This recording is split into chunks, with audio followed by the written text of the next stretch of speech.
Hello, everybody. This is Rob JH1 coming to you live or recorded, and I'm with Josh Spodek. Josh, how are you? I'm very good. How are you? Good, good. And this is Isolation Part Six. 6. Yes. So, Josh, what's been going on with you? Well, just because it's in the moment, we were just playing a game of Scrabble, so it's like our third game, and Okay. but it doesn't count because they had a couple glasses of wine, but I won. So But did, they also knew that I had to leave to come here, so I uh-huh. think they weren't intentionally stalling, but they're going really slow. And I was like, Really? Did they not want you to come or? no, it's really fun to watch the. Bill hasn't finished watching our last episode, but he's watched some of it, and he's like, "Oh, good. I was worried about like I wouldn't look good or something like that." And they're they're having trouble with the Trump guy, like Mhm. that they like the conversations, they like watching it, Bill liked being a part of it, and this is Right. not part of their world. Okay. It's um like earlier NPR was on, and even I find NPR like too one-sided, but Hmm. I think they see it as like normal. Right. And so a Trump person is like doesn't fit, and a Trump person who I'm talking to a lot is Hmm. like, I suspect that before meeting you, they were probably like, what's up with that? Hmm. And now having met you, they're like, well, he seems pretty good for Trump guy. I'm like, that. So to me, but actually, no, I was talking to my mom on one of our walks the other day, and I was talking about Jonathan Haidt and how that got me. I'm sure I've talked about it in episodes here before, but reading Jonathan Haidt stuff got me to first start looking for the Trump supporters after 2016, after the election, Hmm. and John Stuart Mill on Liberty. That if you have an idea, even if you're totally right, if you haven't had someone challenge it, you really don't know what you're talking about. Hmm. And I agree. I mean, there's a reason why stuff stands the test of time, Right. and there's a whole lot of stuff that it's. I mean, even independent of talking to you, there's my friend who I'm sure I've told you about several times, and maybe talked on this venue before about how there was a guy who was like a very climate skeptic, Right. and I was just like, oh, I'm just right, and I'm just going to book a bunch of facts, and it didn't work, and that led me to grow in lots of ways. I remember listening to a Sam Harris podcast, and he was talking to someone about how stories influence people more than facts, Hmm. and he was distraught about this. And it's been a long time since I felt like he he's like, it should just be that the facts persuade people. Hmm. That it's kind of interesting to think that, but that misses what it means to be human. Hmm. I mean, we're not just fact-based creatures. And so to think that it would be better if you could just give someone facts and they would realize through reason what was the right answer, but Hmm. that's a misunderstanding of what humans are. My Hmm. goal is not to be a fact-based creature, but to be a human. Right. I like human. I mean, maybe it'd be better if I could just, Right. if I didn't have, like when people call them biases, like what are all these various biases that people have. Um, I feel like it's not a bias. It's if that's how we are, then it's not a bias. It's it's that's how we are. Right. We're not flawed robots. Hmm. That's. I mean, it does mean you have to understand what people are more than understand abstract logic or something like that. Right. So, what did Bill think about the entire conversation, the isolated conversation that we were having? I know you said that he didn't get a chance to finish the entire taping, but just from sitting in, what was his feedback? What did he think? I mean, how was he viewing this whole isolation thing? Oh, not just that conversation, but the whole thing. Right. Well, Well, it's I would say the conversation, then putting it into context of being isolated. Does he even see that as being an issue, or is it affecting him? tough for me to say because I haven't lived like what I'm seeing now is most of what I've seen. Like I've seen him more now in maybe combined for the past 10 or 20 years. Hmm. So I can't say exactly what the change has been. Right. He does a lot of work around the house. I mean, Hmm. historically, not historical. I mean, traditionally, my mom has been the breadwinner, and Hmm. he's been the one who supports it. Like he does the taxes and all that stuff. So meanwhile, he's built a lot of this house, and Right. he's like he does a lot. He's planted like a lot of trees. Like he does a lot of work in the garden. He just loves working with his hands, and Right. I think that's partly, he retired way early from his corporate job. Hmm. This would have been in the 90s, I think. Right. He never went back. He Hmm. loves, I mean, even when they were in Nebraska, he didn't have a regular job. He had so many tools. He got a van and put all the tools in the back of the van. He would go around and like fix people. He would be like a handyman. Right. He didn't have to do that. Right. He just liked it, and he was really good. Like he wouldn't come, a typical handyman, they'll do like half the work and then say, they'll overcharge you and say you got to, Hmm. once you get started, they can keep jamming you up on the Yep. price. He never did stuff like that. He would just go and get the job done really fast and artfully. I mean, you Hmm. saw my apartment. It's mostly him. Hmm. Like he put in the whole floor. Right. He built the countertop. Lots of things. Right. So I suspect he was spending most of the time around here anyway. So I think it's not that different for him. Right. Hmm. I think it's more that he's seeing a lot more of his wife, Yeah. and Okay. certainly me. He's seeing a lot Right. more of me. Right. And how do they see you now? Have you guys had any other conversations about you being there? It's Oh like yeah, 2 months now. So we're into the third month, the third uh, month. and yeah, I mean, I think they like it. I think generally, um, everyone figures. See. There's a certain view that they have that I don't have, Uh-huh. but I think from their perspective, everyone's got their little quirks. Right. We're family, so these little quirks aren't going to be. That's not going to be a big deal. Right. And so they like to see, like they get little updates on me. Like I just got invited by UNICEF to speak at one of their panels on, Hmm. actually the day before one of our things on, it's World Environment Week or something like that. Right. And I shared that with them, and they're like, "Oh, that's really cool," because I like UNICEF. Everyone, I think a lot of people like UNICEF Hmm. kids. Um, and over time, yeah, yesterday he had my stew. Yesterday he had a couple bowls of it, which he normally doesn't have any. Hmm. So something about that went really well. And they know that I'm not going to eat like that chicken. I'm not going to eat any of that. Right. Um, And do you think he had the bowls of your stew because of the conversations that we had last Friday, and he wanted to give it a try, or? well, I think he just saw. I think I don't know what prompted him to nibble on it. I think he just looked at. Actually, there's the stew before that he nibbled on too. Uh-huh. Um, the one before was a black bean stew, and this one was a lentil stew. I think. Oh, I think it's partly because I didn't put any um, cabbage. They don't really go over. Cabbage doesn't go over too well with them. And Right. I've been doing a lot of cabbage because it's wintertime or it's spring, and there's Hmm. not a lot of. And I'm not getting the stuff that's shipped in from California. I'm avoiding Right. it. And I put in. I kind of knew he would like this. We had a squash, so I put in a lot of squash, and squash Hmm. makes it really sweet, and so sweet Right. tastes good. Hmm. I don't think he tried it for any. I think he looked at it, or maybe it smelled. When they smell the cabbage, they don't like it, Right. and so I think he didn't smell cabbage. What did I put in it? What were the greens? Broccoli, maybe, I forget. What about your mom? Did she try it? Now she's got this thing, FODMAPs. I don't know fully what it is. It's some sort of enzyme or something that like um, anyone who know, I don't quite get it, but there's lots of things that like she won't touch cabbage. Most legumes she can't have, Hmm. uh, and so she wouldn't eat it under most of the ingredients. She wouldn't eat under any circumstances, not just because of what it would do to her GI tract. Right. Okay. Which is kind of troubling for me because I like my mom to eat it, but Right. she just doesn't eat some of these foods.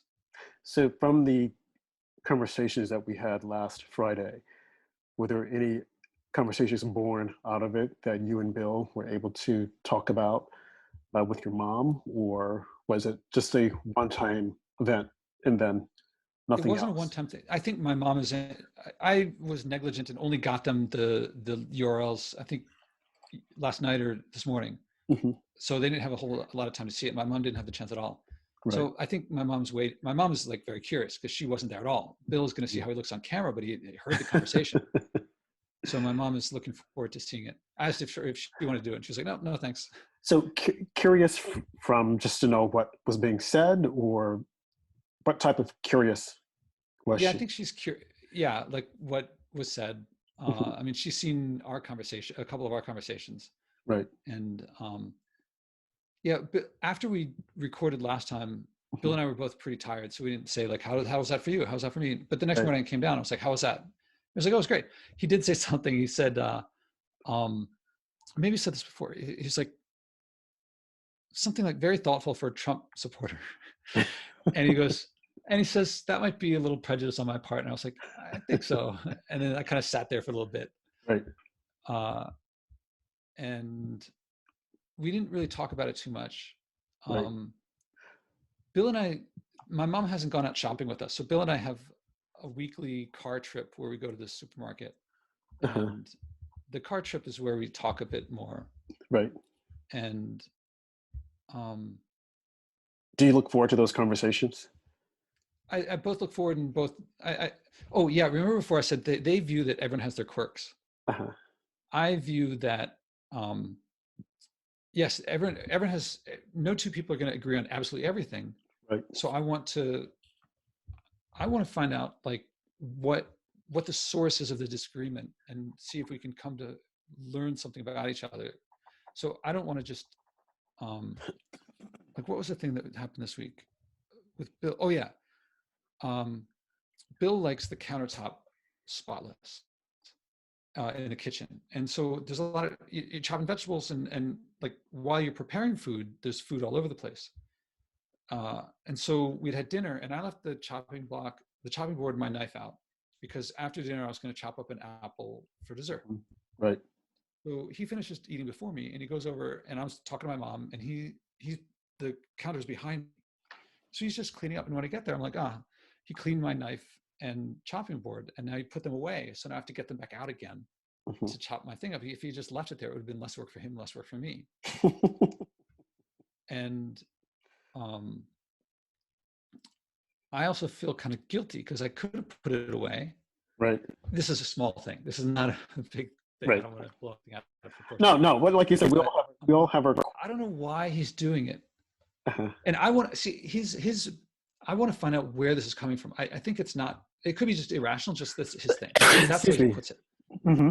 But I think that this care and attention he puts into cleaning his countertop, that could be to cleaning the world. Because I don't mean That's the whole a world, but I mean, right. Okay. Sounds a bit what of I a mean is stretch. he's keeping this clean, but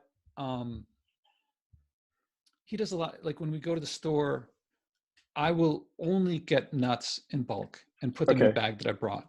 But Hmm. and even when the bulk nuts are there, he'll go to the ones that are prepackaged and get ones that are in a plastic bag. Right. So that level of, if you put that level of attention into avoiding single-use plastic, into avoiding, I don't know, it's hard for me to think of what other people don't notice because I notice, I, if I, they look at me, notice the attention I put into not polluting stuff. Hmm. And they put the same amount of attention, even greater attention, to keeping the kitchen really spotless. So for me, there's an element of service to others that I don't see in what they're doing. They're keeping Hmm. their space clean, Right. but what about the space that is shared with others? I mean, Hmm. I pick up my garbage every day. He picks up garbage. Like every now and then he'll take a bag and head out and just pick up garbage off the side of the road too. It's like he did that before I was around. Right. So that's something he does. But this element of service has been a big shift in my life of, people talk about a lot of the achievements that I have. Early ones were running a marathon, playing sports. I mean, sports, there's a team element to it, but I was like, I wanted to do stuff for me. Right.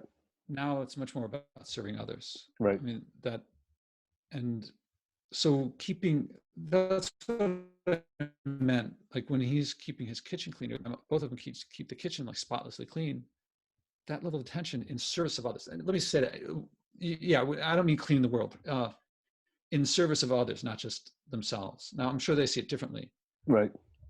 but that's something that's missing that I think would be, that's I think we both, somewhere in our minds there's like, keep this area, keep something really clean, and they channel it to their personal space and I channel it to the space I share with others. Right. 'Cause I know me myself, when I have people over and we're, I mean, entertaining, I'm the person who's going behind everyone with the small vacuum, picking up anything that's dropped on the floor. And that's just, it's a tick that I have. I don't like seeing it there. Mhm. And I know people will say, oh, well, you can clean it up afterwards because you'll be doing it all night. Well, I'd rather do it then. Mhm. The same thing when I'm cooking. If I'm preparing a meal, most people will clean up afterwards. I don't like that. I want to cook You clean as you go. and clean as I go. Now, of course, by the time I'm all done, I'm not hungry. I'm like, okay, you guys sit down and you eat. And it bothers me when I see that, the idea that I've got to go back and clean up after I've like cooked and prepared the meal and whatnot. It drives me crazy. Mhm. And the other thing I don't like is that when I'm here, if I'm cooking, if someone else is in the kitchen, that bothers me because I want to be in the kitchen by myself. Mhm. I've had friends that come over and say, "Oh, well, we'll help you cook," and I'm thinking, "Okay, but we'll clean up. Well, since you cooked, we'll clean up." I'm like, "Nope, I'll do it myself," because I know where I want everything placed once it's done. Yeah. And if someone else does it, I'm like, "Okay, where are my utensils and where's this and where's that?" Even if they ask, "Well, just tell us and we'll put it away." I'm like, "Nope, I'll Yeah. do it." Yeah. So that's just a little tick of mine. So just when you're saying about your stepfather, I mean, I could somewhat understand that. Oh yeah, With it's it not, here. it's not, I don't think anyone thinks it's weird or No. unusual. And for like, I brought my knife up here because I really like, I took years to wait till I got just the right knife for myself. And I think everyone understands that. Like, you want one with just the right weight and heft. Yep. So that's like, no one's like, oh, why are you using your knife instead of mine? I think that's, that fits. Right. Right. Then there's another thing of fitness, which is, fitness is a really big deal to me. And so they put a lot of their, I think that they would look at their food as being um, tasty, Mhm. and I look at it as being overly rich. Like the olive oil and the butter, they put on more than I would. And um, yeah, right now it's over the winter, in when I'm only getting things from farmers markets in the city, I put on a pound or two because there's no leafy greens, and the root vegetables are not as the leafy greens are not as calorie dense. Right. So it's a little hard to avoid putting on a couple of pounds. And now that's coming off, Mhm. and I'm yeah, it's when you fit, you like to show off your body more. You like to wear Mhm. stuff that fits better, and Right. um, wear tank tops and things like that. Mhm. So I'm looking forward to the spring, getting to that. Although it's wasted on my family because I'm not in the Well, city. you said there's a spring. Well, we're in spring now. Now the summer is fast approaching. Spring where you are. Today was the first day. I mean, we had snow last week, or maybe 2 weeks Really? ago. Yeah, in May. Yeah. Today I think was at 80 degrees. It was pleasant, but even with that, with this whole new shutdown and isolation, and I think the governor is saying, or the mayor is saying, that they're not going to open up things until sometime in June. First it was April, then May, and now June. So June will probably come, and they'll probably move it to July. Then July, then the next thing you know, we're into the winter. So I know people don't get to see my rocking body. that's right. Well, you're upstate anyway, so they won't be I able to know. see it. So it does make you wonder, when the isolation will end. And I was out before the call, before our taping today, just walking around because the weather was really nice. Mhm. And I found myself getting angry. And I was walking around different stores and I was taking pictures of stores that said temporarily closed and, because of COVID-19, because of XYZ, and passing some of the grocery stores like Whole Food. I saw these long lines and thinking, are you serious? Like, this is what it has come to. And I saw people in their face mask, and then some stores like, you can't enter unless you have your face mask. Mhm. Like, are you serious? Is what our society has come to? And right before that, I read an article from this doctor who was saying that the face mask actually does more harm for individuals who are healthy than people who aren't. So I and I think I've mentioned this in two or the past couple of tapings that we've had, that I find myself in my apartment looking out the window wondering what's Uh, going on out there, what's happening, is this real? Uh, is there someone somewhere or a group of people that are sitting in their little hideaway saying ha ha ha ha? And I was getting angry. I'm like, I don't believe it has come to this. I don't believe that this is happening. And I know that we spoke about it last week and you blogged about it. mhm. Some of the Oh things that yeah. you're saying. Sorry, I hope I wasn't harsh there. Yeah. Well, no, it was your interpretation of your what you were hearing. I mean, the only thing I challenged is you said I was Rob complained about. I don't think I'm necessarily complaining. Yeah, when I was recording, you and Bill had both mentioned variety in my food. Uh-huh. And that was the only starting point that was really directly connected to you or to Bill. The rest was all from like lots of sources. Right, and I gathered that if the blog seems as though you were getting a lot off your chest Yeah. and you were just sticking it to us. No, no, no. Well, You're it wasn't a rant, but it no, was no. Well, I don't know about that, Josh. was it a You had a rant? Okay. lot. You had a lot to say. No, but it was good. And I read, and I never took it that you took it personally. You know, being a journalist, I try not to take a lot of stuff personally, although some people think that I should. But you did have a lot to say, and that just stood out the complaint part. Because I'm like, well, I don't necessarily think that I'm complaining.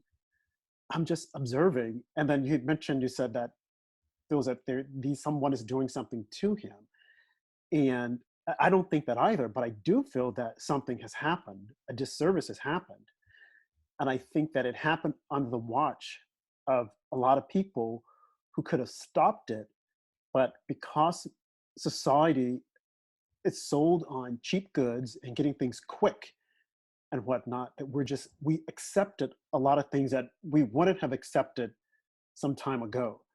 I What think, do you mean by that? well, Can the whole thing with, fast food, we started out with fast food. I want it right away. I don't want to wait for it.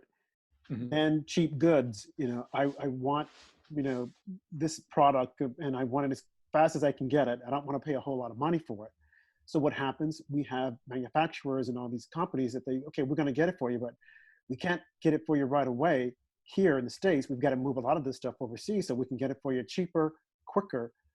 But there's a cost for all of that. There's a cost for the decisions that we make. There's a cost for society being where we are now, technology and being able to do things so quickly. And it ties into, not that I'm promoting what you're saying, the whole thing with, traveling and the pollution. We want things so quickly. And as a result, or there is a result to what we want, to our needs and our actions. And I think that's what's happened. So when I was out today, I just found myself getting extremely angry seeing what we have become, having to wait in lines and having to wear face masks and people, I mean, and we can't touch each other. We have to, like, 6 feet apart. I'm like, Mhm. why, if I have on a mask, why can't I stand right beside the other person? I mean, unless there's something that's happening that I don't know about that they're not telling us. But with the mask, with all the protective gear, I think if I came out with a hazmat suit on, they would still say 6 feet. But what am I going to give the next person? So See, to me, but it seems to me what I call a gravity problem. I mhm, might have said this before. Like if I'm carrying something expensive and I drop it and it breaks, I might get mad at myself. I might get mad at the manufacturer, but I don't get mad at gravity. uh-huh, Gravity is just the way it's always been. It's part of nature. And to right, me, the virus it's a part of it. I mean, we do things that breed the viruses. Before, my understanding is that before agriculture, the viruses didn't come from other species to us. And then agriculture made that happen. And then factory farming and putting very densely populated together and encroaching into wildlife territory gets them gets the viruses or pathogens of various sorts to what's the word?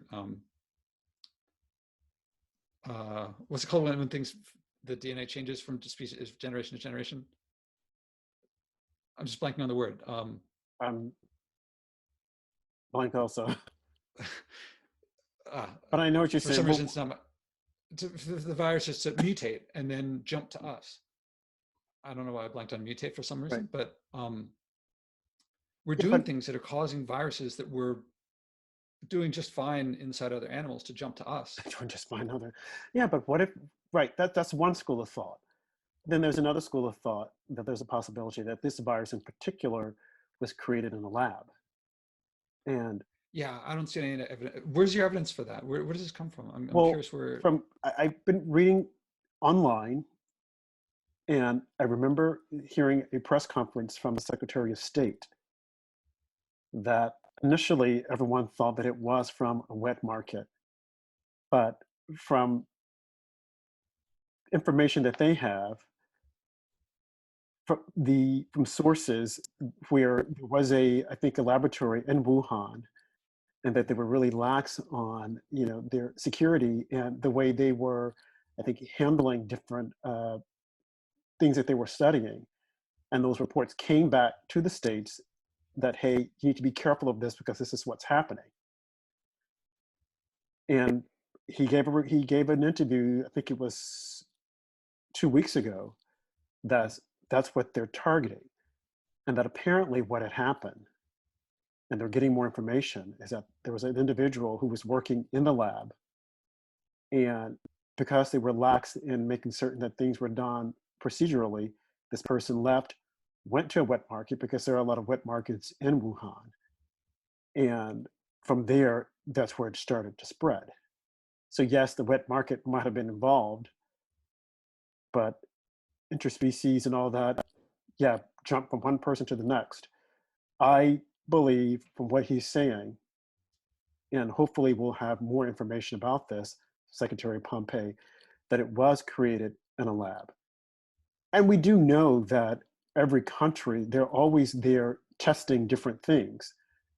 Viruses are creating different, and that possibly could have been one of the agents that started it. And I think I tweeted about it 2 weeks ago that when this first came out in Pompeii, I put up the video where he was being interviewed and he had said this. I think it was with Chris Wallace.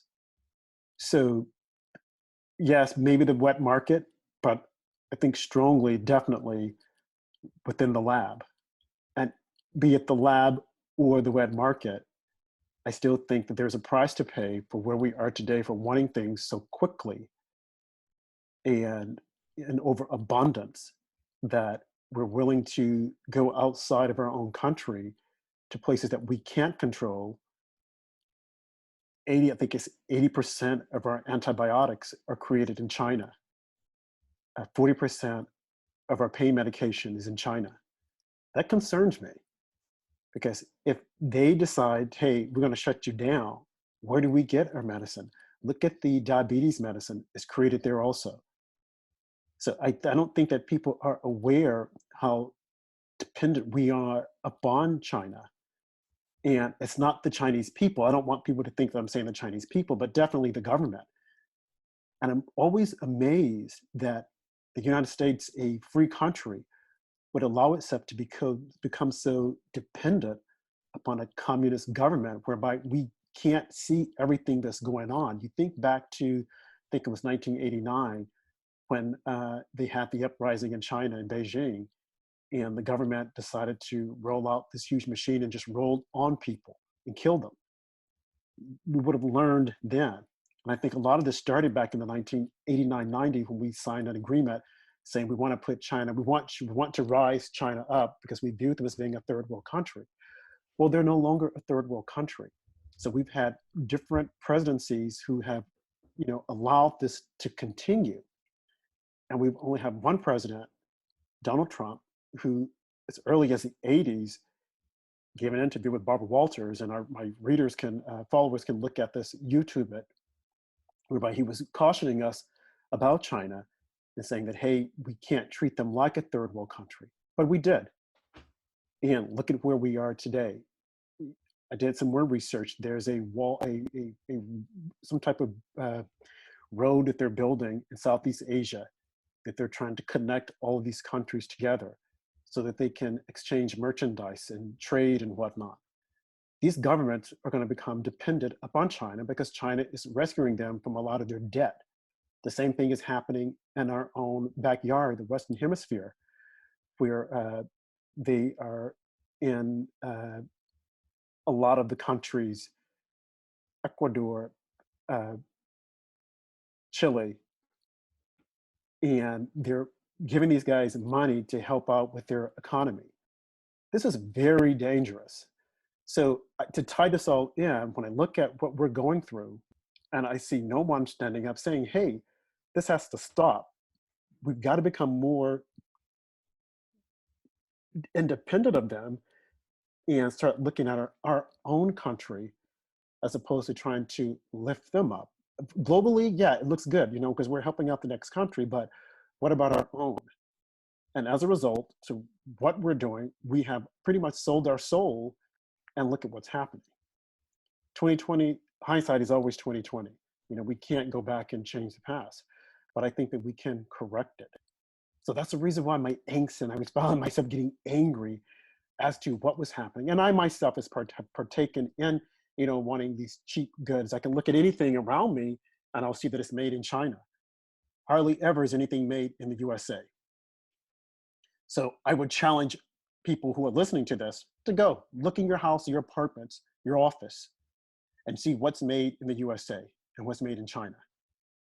This has got to change. It's got to. We can't be that dependent upon another country, such that when things go south, we can't stand up and say, hey, we want to defend our people. Right now, there's a blame game that's going on. And the blame game seems to be, let's blame Donald Trump. We blame him for everything. Okay, well, that's fair enough. But, okay, once that's all said and done, look at the people that have died. Who do we blame? And it's not to say that putting the blame on them is going to bring those people back, but we can change policies. We can change our appetite, what we're doing, to say, hey, we can do better. Because I think that had we not been so tangled up in this, we could have solved through this. And from day one, back in January, when this was all called out, people refused to accept it. Like, okay, who caused this? Where did it come from? And what do we need to do? Had the entire global community stood up and said, China, we need to come in. We need to see what's taking place in those labs. We need to see what happened. We probably could have halted this. But the way it is now, I think 186 countries are affected by this. And so only Japan has had the courage to stand up and say, okay, we want all of our companies to come back home, and we're going to give them a tax incentive of whatnot to come back home. And that's something else that as Americans, we're going to have to be ready for that. Because I'm sure that if that were to go out, we want you to come back home, and we will give you a tax incentive to come back home. Some will say, oh, we're giving them corporate welfare. But it's like, but wait a minute. We're going to all benefit from this. And do you want to continue with a large portion of your antibiotics and pain medication and everything else made in a foreign country that we can't oversee? Yeah, you're telling us that, hey, we're doing this. We have these safety precautions in place, but how do we know? Look at the masks that were coming from China and the rest of the ventilators that were coming from them. They were defective. The Japanese realized and said, no way, we don't want it anymore. We're going to put a stop to this. So that was a source of my angst and my anger. And I guess when I was talking last week, I didn't clearly articulate it. It was bubbling inside.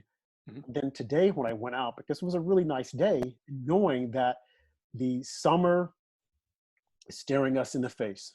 We're in spring and we're inside. The summer will come. And some states are saying, we're not going to allow people to go to the beach. We're not going to allow this. You still got to stay inside. What gives? Do we take our risk? Do we say, hey, let's just go out there? And as we're saying last week, that aged population, the population that would be affected, okay, you guys, you can go outside, but just be aware that there are steps that you need to take. But for the others who are healthy or seemingly healthy, could be asymptomatic, asymptomatic, I'm sorry, Mm. you go ahead and you go out there. But I can't see us keeping in a whole group of people simply because we are afraid. And I think that's where we are now. A lot of people are afraid to move. You see people that are protesting saying, hey, I want to go back to work. I want to do this. I got to make a living. I don't want to depend on the government. I think there was in Michigan the other day, a gentleman, 77 years old, a barber. They wanted him to shut down. And he said, no, I want to make a living. I've been making a living all my life. So the governor said, no, we're going to shut you down. He said, well, I'm going to open up. So what did she do? They went in and they revoked his barber license. It's like, are you serious? One barber, we're going to revoke your license. Well, if people are so afraid that they're going to get sick, why go to him? But if they go to him, then they're saying, hey, I'm okay with this. But to revoke his license, his ability to make a living. And then there are other stories of people who want a young lady in Texas just thrown in jail. Why? Because she wanted to open up her salon. And the list goes on. So I know that people are afraid, but do we want our government coming in doing this? And if you think back, when Trump had said, I want the states to open up and the governor's going to do this and XYZ, everyone pushed back. Well, he can't do that because of states' rights. And they're right. The governors have the right to say what they want to do. But now that the governors are doing it, and to me, in some cases, they're behaving really shady, everyone's just looking. Well, what is the president going to say? Well, no, you guys were mad when he said that he could do it. So now you have these governors that are doing it. Look at Georgia. President Trump did not want them to open up so soon because they're opening up barbershops and tattoo parlors and hair salons. I'm like, are you serious? And massage parlors. I'm like, really? And everyone said, well, the numbers are going to go up and people are going to get sick. It's just the opposite. The numbers are going down. New York City, I spoke about this last week, where they said, oh, we need the hospital beds, Jacob Javits Center, we need the U.S. Comforter here, we need hospitals in Central Park, and all these people are going to be sick and going to be dying. It never happened. And because this never happened, still, we are in isolation, we're in shutdown, and we're told we can't hug each other. We can't shake hands. I don't know about the shaking hand because I've always been kind of skeptic on that. But I mean, Josh, when I see you, I want to give you a big hug and say, man, it's been a long time. What's going on? But you might say, wait, are you sick? Let me take your temperature. But I think that's what we've gotten. That's what we have gotten to. People are afraid. When I was walking outside and I saw people looking, like cross the other side of the street, I'm thinking, okay, but I mean, I didn't feel bad about it. Now, later on, if we continue this, people will continue to do the same thing. And you know what's going to happen? Someone's going to say, oh, well, they crossed the other side of the street because he was Black, or he was Hispanic, or she was Chinese. That's what we're getting to. So I think we need to take a pause, a deep breath, and look at this. Is it really worth it? We think that we're protecting each other. We think that we're saving the world. We're saving our species, because if we don't, everyone's going to get sick and everyone's going to die. But then just 2 weeks ago, or a week ago, Cuomo comes out in a press conference and he says that what we're seeing right now, the people that are being treated coming in for COVID-19 are the people that were isolated. Like, what? So even in isolation, this evil virus can come up under my door. If I have my window up, can come through the window. So what gives? So I find myself being angry just thinking about this. It's like, how did we get to this? What brought us to this? I can't blame any particular person per se, but the Chinese Communist government had a major role in this. And the fact that only a few people are afraid to stand up and call it out because they know that they have ties to China, the same way the NBA has ties to China when they wanted to come out and support the Hong Kong protesters. But then when China said, hey, we will not play your games, who comes out? LeBron James says, oh, this is their fight. I'm staying out of it. Really, LeBron James? The person who could He's never at a loss of words to criticize the US president. He does not want to criticize communist China. The entire NBA backs down. Oh, no, we're going to keep quiet. Really? It's like, what gives? And why are we doing this? For a couple of dollars. Because we're looking at that huge market. Even Bloomberg, the guy's a billionaire. His news agency will not say anything negative about China. Oh, well, you know, they're doing a good job. They're doing their best, and they're trying to give us this information.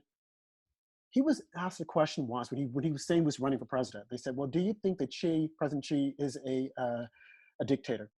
He goes, no, he's a constituency that he's trying to satisfy. Really? You got to be kidding. And this guy wanted to be president. Joe Biden, running to be president. He comes out and he goes, afraid of China? Oh, come on. We can eat their lunch. China is nobody. And you want to be president? Really? Your son made millions of dollars working with the Chinese? Not that there was anything wrong with that. And the same with John Kerry. His stepson made millions. But these people are telling us, oh, come on, don't worry about China. Have we sold our souls? What's going on here? So that's the reason why I find myself being angry as to where we are now, because everything has become so political that we can't see the light of day. And the only person, in a way, that's saying, hey, we got to do something is our president. Granted, he's not as polished as some would like him to be. He's not as poetic as others would like him to be. He's not eloquent. He's rough, get down and fight. But you gotta admit, the guy loves his country. And for 2.5 years, we were told that he was a Russian spy. Only now we're finding out it was all a ruse, one big lie after the next. And those same people who told us these lies are still out there reporting, oh, he's not doing anything about China. He's not doing this and he's not doing that. Really? So I find myself getting angry about that. So that was my little spiel for the night. Yeah, you said a lot. Yeah. Was this the first time it all came out at once, or is it stuff that you've said? I mean, I've heard some things you've said before, as you right. alluded to. Right. No, I mean, I said some of this in some of my tweets, but and I've been careful about my tweets because I've been, been threatened as far as we're going to kick you off Twitter. So I haven't, and I got to admit, I wasn't able to promote our last 2 episodes on Twitter. I was promoting them, trying to promote them on YouTube and, off social media. But I mean, we shouldn't live in a society like this. This is ridiculous. It is utterly ridiculous. Agree with me, don't agree with me. But when we just stop and look at the facts and just look at, I won't even see the facts, just look at common sense and where we are. It's scary. It really is scary. And I don't know, Josh, if you've been following the news with the things that have been coming out lately about the whole General Flynn and just in the headlines and all that. And it's, I can't even spin that. No one can spin it because we have the facts before us. You just look at what we were told. And now you look at the testimony from the people who told us this. It's a complete contradiction. And I don't care how many times people try to turn it this way and that way. It's like, okay, fine. I hear what you're saying, but look at what they said. Look at what happened. For 2.5 years, we were told one thing and it wasn't true. So now the same thing, we're being told that, okay, he didn't do anything about the China virus. He didn't do this. Whereas in January, these same people were saying, well, look how many people die of the flu shot and who gets the flu shot. Look at how many people die of this and look who does this. It's like, so now you're turning it around because you see this as a way to gain political points. This is really scary. And so now, what are we? We can't shake hands. Not that I want to shake your hand. We can't hug. We can't stand side by side. We've got to look at the next person and wonder, oh, what's wrong with them? Oh, they're coughing. Oh my God, don't cough. You will get the dirtiest look here in the city if you cough and you don't have a mask on. Don't sneeze. And I'm like, okay, I have allergies. And even before this, when I would be out and about, if I would sneeze or cough, I would always say, okay, I'm not sick, I have allergies. But it's like, now I know that I'll have to do that even more so. Mhm. So, and it shouldn't be this way. And now they're saying, okay, kids can't go to school because we don't know. It's like, wait a minute, folks, slow down. First, okay, kids aren't affected by this. Wait a minute, they might be able to go to school. Oh no, kids got to stay away because they might carry the germ. Like, what exactly is happening?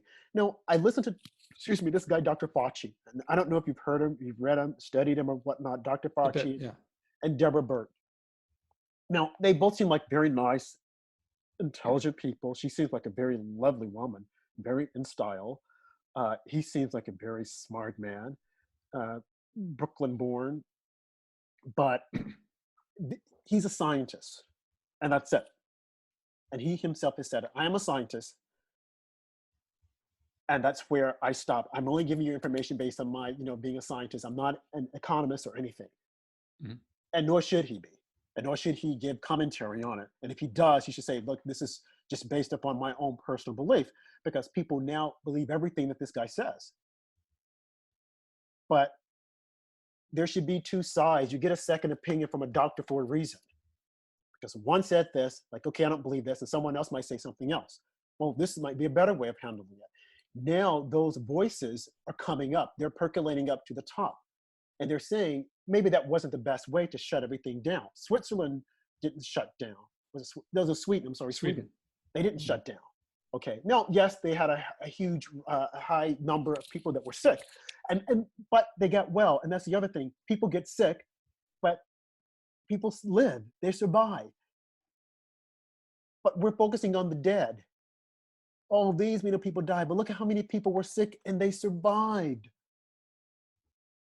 So, like, why are we making this political? Now, it's easy to do because we're in a political season and we have someone who's in the White House that everyone wants out in favor of someone who completely, clearly, I don't know if you've seen it, him or not, but he's clearly not altogether there. Okay. He said that 85,000 people have lost their job and millions of people have died. He said this just the other day. 5,000 people died. Oh, No, you're saying what he said. right. He said that 85,000 people lost their jobs and millions of people died. And he said this in his basement just yesterday. Now, come on. That's not true. But, let's say he got his numbers mixed up. He's gotten a lot of the other things mixed up. His wife and his sister. Hey, okay, who's counting? He said he was Biden. Okay, and I can go on. But that's beside the point. But again, I find myself, and I guess tonight's theme for the isolation part 6 is I find myself getting angry when I'm looking and seeing this. I went to Trader Joe the other day. I had to wait in line. I don't do lines. If I have to do lines, I turn around and go back home. I'm not going to do a line. But I did the line this time just to witness it, to be in the moment. Mhm. The line moved rather quickly. I went to Whole Foods before this started. I saw a line. I wanted to pass out, but I'm like, nope, just see how quickly it's going to move. It moved rather quickly. And, I got inside, it wasn't crowded. People had on their masks because you were told without a mask, you can't come in. Now, I don't know necessarily if the store believes that or if they're doing it for the other customers, because customers are fearful. And I get it, folks, I get it. There might be someone who's shopping who has a compromised immune system. And as we speak, I came across an article today that I put on everything that I said that I found an article. I posted it on my Twitter feed that when we speak, that might not be safe either, because the spittles that come out. And little did you know, when you talk, although you might not see it, there are some people who are big spitters. They can drown you in their spit. There are others who aren't. Okay. But apparently the spittles will even, get on you and get you sick. If you stop and you wonder, like, okay, so if I'm talking to you, Josh, and we're talking face to face, let's say that we're both squirting each other. That squirt is going to say, okay, all places, am I going to land in his mouth or on his side of his eye? I'm going to make my way down up his nose and then embed myself in the very basement of his nose. Really? I mean, of all places, I could see if they were to say it can get on your tongue and then you swallow. No, your nose. But what if I have these filters? Because as you get older, you get filters, hair, we all have hair in our nose. And some people have thick hair in their nose. What if that spittle just rests on that hair because it's supposed to protect you from the particles? And it's not allowed to travel to the back. So you think about it. So I'm gonna wear a mask because just in case a spittle comes out and it not land on my nose, I mean, not land on my lip, the top of my nose, but it manages to go inside my nose, a perfect injection inside my nose, then it's gonna travel and then rest at the back of my nose. It's like the sperm fertilizing an egg. It goes in like, okay, where's the egg? Okay, there it is, I'm gonna attach it. So that's what I envision. It's gonna go through my nose and go, okay, there's a place for me to rest. Boom. Now this person has a virus. And then that person gets sick. And then we court that person off, and then we never know where that person is, dead or alive. And then all at once, the person's alive. And then the other thing, I'm just letting all this out. The other thing that I thought about, the hospital workers. Oh my God, we don't have the equipment. We don't have the PPE. Oh no, I don't believe this. Only to find out, okay, on your station, you don't have it. But upstairs where the main supply cabinet is, there's all the PPE you ever need. Go and get it. Oh, I've got to put it in a trash bag. So when I see that, I'm like, I'm not gonna buy it. I just can't buy it. And then the other thing is that these people are working around sicknesses every freaking day. Why now are they freaking out? Well, they're freaking out because they could take it home to their family.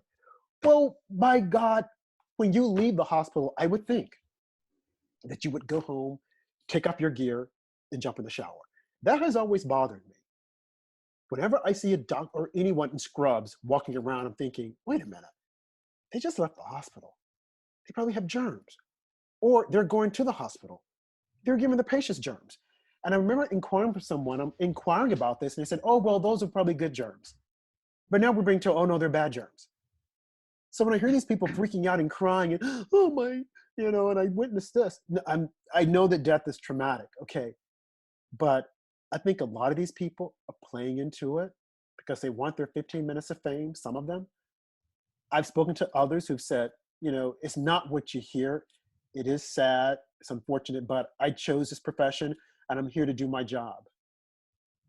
Whereas there are others who want to, maybe they're extremely, soft. I don't know, but scaring the masses into thinking, oh my God, we're all gonna die and it's horrible and it's this. And I look at it and I'm like, yeah, COVID-19, coronavirus, Chinese virus, whatever you want to call it. It's bad. It's ugly. People die. But people also live, and they live to tell the tale. And those people who live to tell the tale, and they're scaring people by saying, and we could have caught this and we could have done that. To me, personally, they have an angle. Because if I were to get the disease, the virus, and survive, I would say, I live to tell, I can tell you about it. It's nothing pretty, but I got it and I'm here. I'm not gonna try to find a political angle because this is not the time to find it. It's time to bring people together. Okay, so I get angry when I see this, knowing that you chose that profession. You had to know that one day that something like this would happen. And when I see these doctors coming out spinning things, well, no, this should have happened or that should have happened. I'm like, okay, that's your opinion. Let's get a second opinion or a third opinion. And when I hear people who go straight down the middle and say, look, this is where we are. And it's unfortunate. Maybe we could have caught it. Maybe we could have done something, but no one knew. We thought that this would be over. But we had no idea that what China was wrestling with. But now we see for ourselves that it was a lot bigger than what we thought. And then for so many different states to be affected by it. But to try to shut everyone in and to shut them down just to gain control. The other day, I received an email saying, do you want to, you can register, you don't have to go to the polling booth, you can absentee ballot. No, I'm like, I like going in, I like to see, the election in process. I want to see democracy in process. Mm-hmm. But the way it was sent to me was that you can't go, you don't go. And the reason when they ask you, why can't you go? You check off because you're sick, COVID-19. They say, and that's acceptable. This is from the New York Voting Commission. So I'm looking at this, I'm thinking, oh, wow. So I completed it. I'm like, okay, I guess I'll have to mail it in. Then I get another one saying, we want to confirm that you did complete this. I'm like, yeah. And then just yesterday, I get another email saying, uh, you have the choice of voting by absentee, or you can come in to your polling booth to vote. But you don't have to go in if you're fearful. I'm going to go in because I don't trust the whole mailing vote. And I hate to say that. I don't trust it because I live in a democratic state and I don't trust what they're going to do with my vote. I remember going in to vote once, and this when I walked in, the lady just assumed, because I was Black, oh, I know where you're voting. And she went and she started looking down her Democratic list to see my name. She's like, oh, you're not here. You're not here. I'm like, well, checking the other one. She's like, oh, no, it can't be there. When she found my name, the look she gave me, and she just fanned me off. Okay, go over there. I'm like, okay. So I don't trust it. No, I know I've been ranting, but I get angry when I see all of this. So I don't think I'm complaining, maybe ranting, but it angers me to see, no, we weren't the best before this, but to see the depths of the division and how people are trying to turn a situation into politics as opposed to trying to work together. It angers me. And I think we should all be concerned. What will we do about it? It's anyone's guess. But it shouldn't be this way. And on that, I will try and, be quiet. I mean, it's a lot of stuff, and a lot of feeling, and I don't even know where to begin to respond because there's so many things that you said, and some I'm like, how can you possibly think that? And some it's like, oh yeah, I haven't heard it put that way, but that makes a lot of sense. Uh, but also, it's just Oh, and just one more thing, by the way, uh, now that I'm thinking about it, because we're shut down, and I think we alluded to this, you won't be able to go out and show off your burpee body because you're in upstate. Can't come down here. yeah, Can't go to the beach. Well, I think a yeah, lot of people are probably disappointed about that. about not getting to see me. Well, yeah, but they can't go out and put their bodies on display. You think about it, you're inside the entire winter and you're working hard, you have goals. You're like, hey, I'm going to show them that, hey, this is what I've done.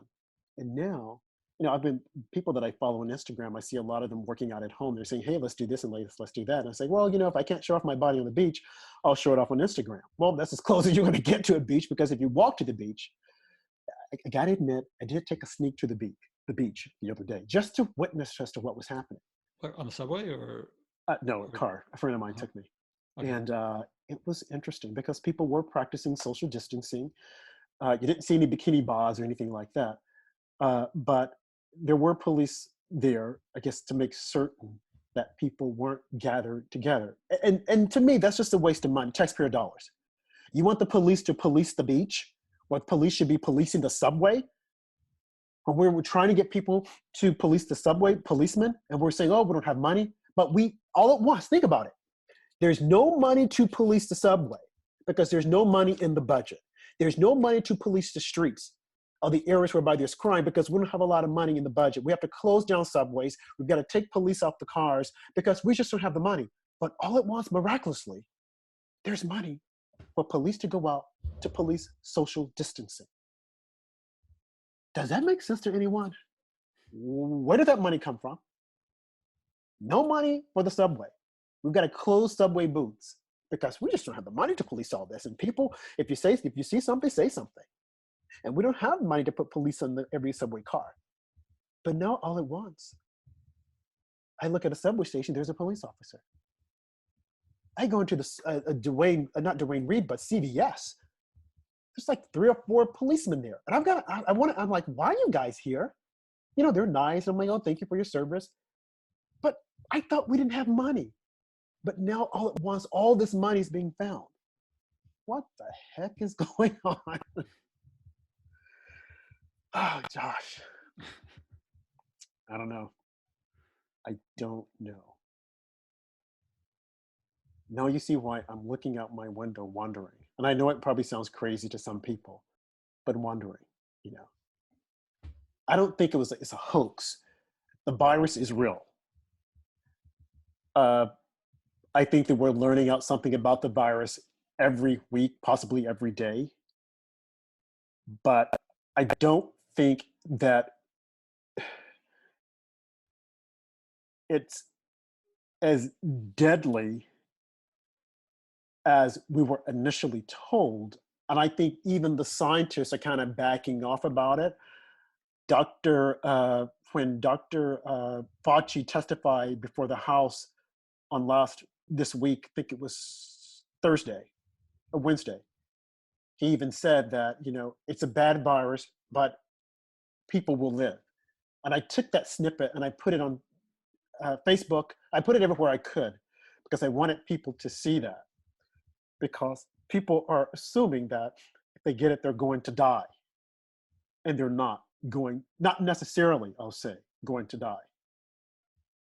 It is unfortunate that some will, and especially the African American community, that's been hit hard by it. And it's because of other communities that they have high blood pressure, diabetes, Black men not having a good diet, and then not going to the doctors regularly for checkups. And now with this, we're being told not to go in. A lot of them will not go to the doctors out of fear that they might get something.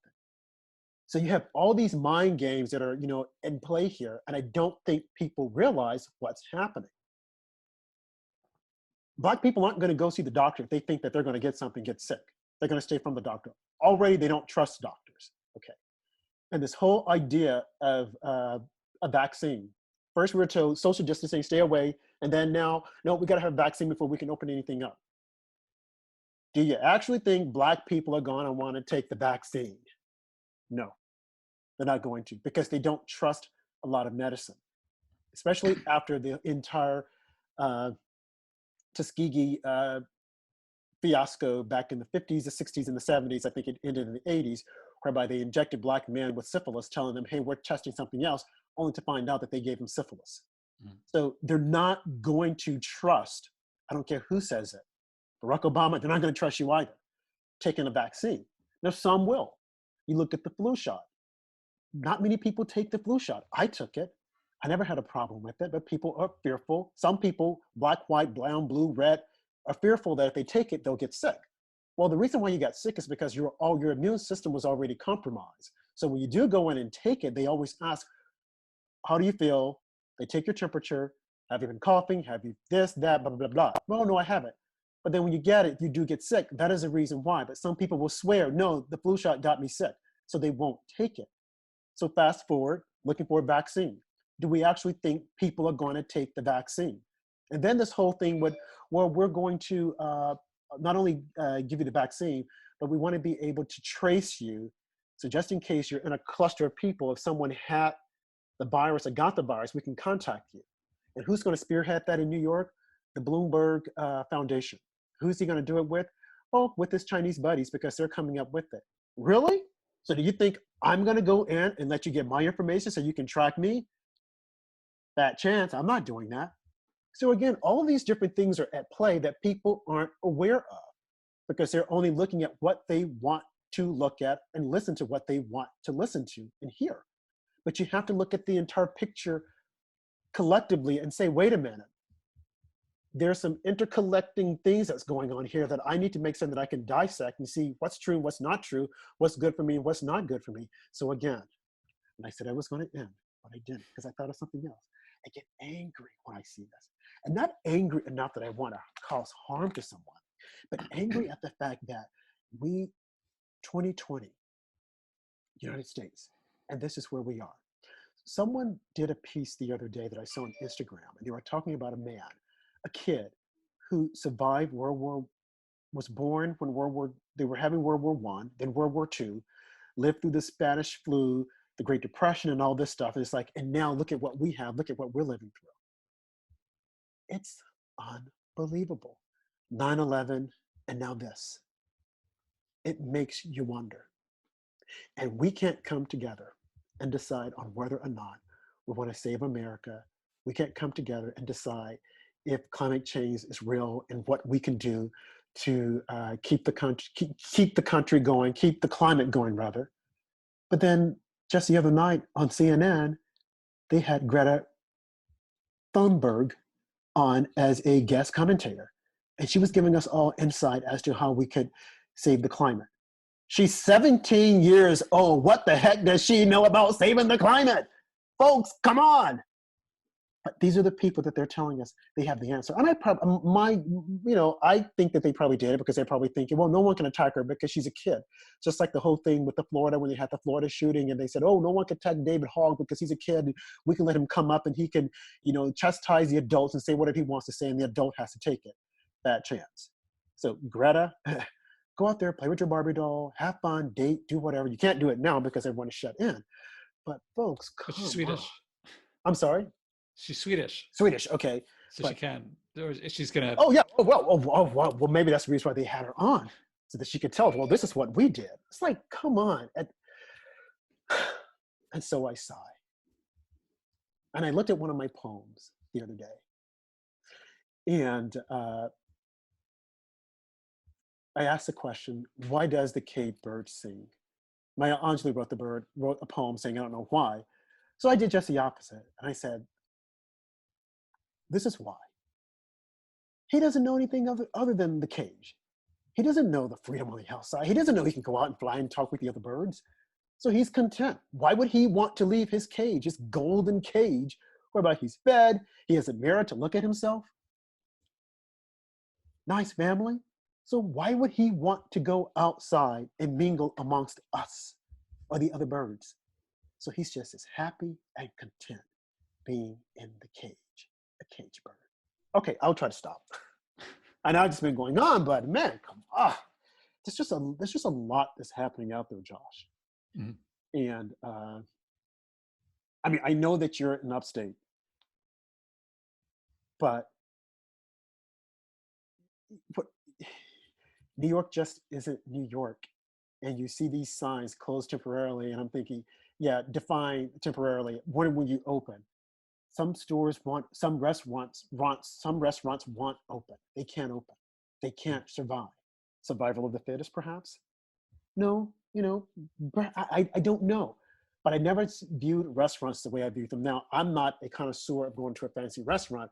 If someone wants to go, I'm like, I can eat at home. I can make this, that's one of my little quirks, like who's preparing the meal? And do they have tattoos all over their body? It's me, it's not them. And I always tell people that. But I feel for these independent restaurants and stores that aren't going to be, they were the bread and butter for a lot of people. And they're not going to be able to survive this. Why? Because we shut everything down. Because had we not shut it down, of course, had one single person died, of course, we were going to blame, this is who we're going to blame. It's like, really? Really? Really? Really? So, Josh, jump in, because I want to keep going. Well, there's so many things that I could say. I got to go on the record. It's like there's a lot of things I disagree with about what you're saying. And I'm sure there are. Jumps and you'll probably blog about it, and I'll probably have to, address the blog. Well, leadership is about people, and I'm just trying to understand. You're not the only one who feels the way you feel. You're not the only one who is looking at things the way you're looking at them. And so it's interesting to me. I'm not trying to, I don't really want to, I could engage in debate with you and people could watch that. It might get really exciting, but there's a lot of that around.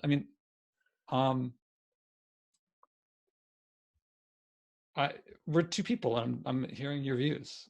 Right.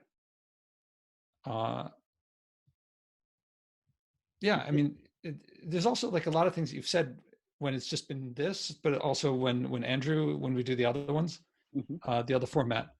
And afterward, I often realize like, they said stuff, I don't know where that came from. And I'm more interested in underneath where things are coming from. What are the beliefs? What are the underlying motivations? And that doesn't come out when you what you talk, I mean, I think what you talk about of, I mean, there's a lot of shows that let's get someone from one side, let's get someone from another side, and then let's like, here's something that will get you ratings. Get two people to disagree and get them to argue with each other. Right. And I don't know if that leads to deeper understanding. I mean, people say it, people treat it as if it does. Right. And right, it doesn't. And that's not the intent. And you and I, we have not, we haven't had that. Like you said, we don't agree on everything. We respectfully disagree. Uh, and if there's something, I mean, we don't, like you said, there's some things that I've said that you really don't agree with, and you haven't said, well, Rob, well, this right here, what you just said, I just don't agree with that, and these are the reasons why, which is what most people will do, because because they're looking for the argument, they're looking for that moment that will tune people in. Mm. I think with us, we just allow the other person to say what they want to say, and I think the counter, which to me was the case when you did your blog, is to, okay, he said this, but this is how I view it. So am I right? Wrong? Halfway? Yeah. I mean, well, I mean, it was a different format. I wasn't saying it in an interactive format. I was just reading it to my microphone. But there was a lot But of passion behind that. I thought there was a yeah, lot of, which was good. Which was good. Uh, I felt as if though you were talking directly to me. yeah, it wasn't to you. I mean, you know, underlying all and, this and for not and me. not I'm sorry, and not in a sense that you were being, like you said, critical, but you were just saying, okay, you said what you have to say. Well, this is what I have to say. Shut up and Well, listen, Rob. oh, it wasn't supposed to be to you. But I mean, see, now it's not fresh in my mind. So um, I'm kind of inclined to look up my notes from it. And Uh, read it back to me. I'll read it back to you. Interview. Because that one had extensive notes. Actually, the way that one came about was I woke up. It Go was ahead. very poignant, and it was like bullet pointed out this, Yeah. that, then boom, boom, boom, boom. I thought it was, like, I liked it. Yeah, I woke up before the alarm, like an hour before the alarm, which is normally I would fall back asleep, and I just started thinking of point after point. And I thought it was going to be much shorter than that.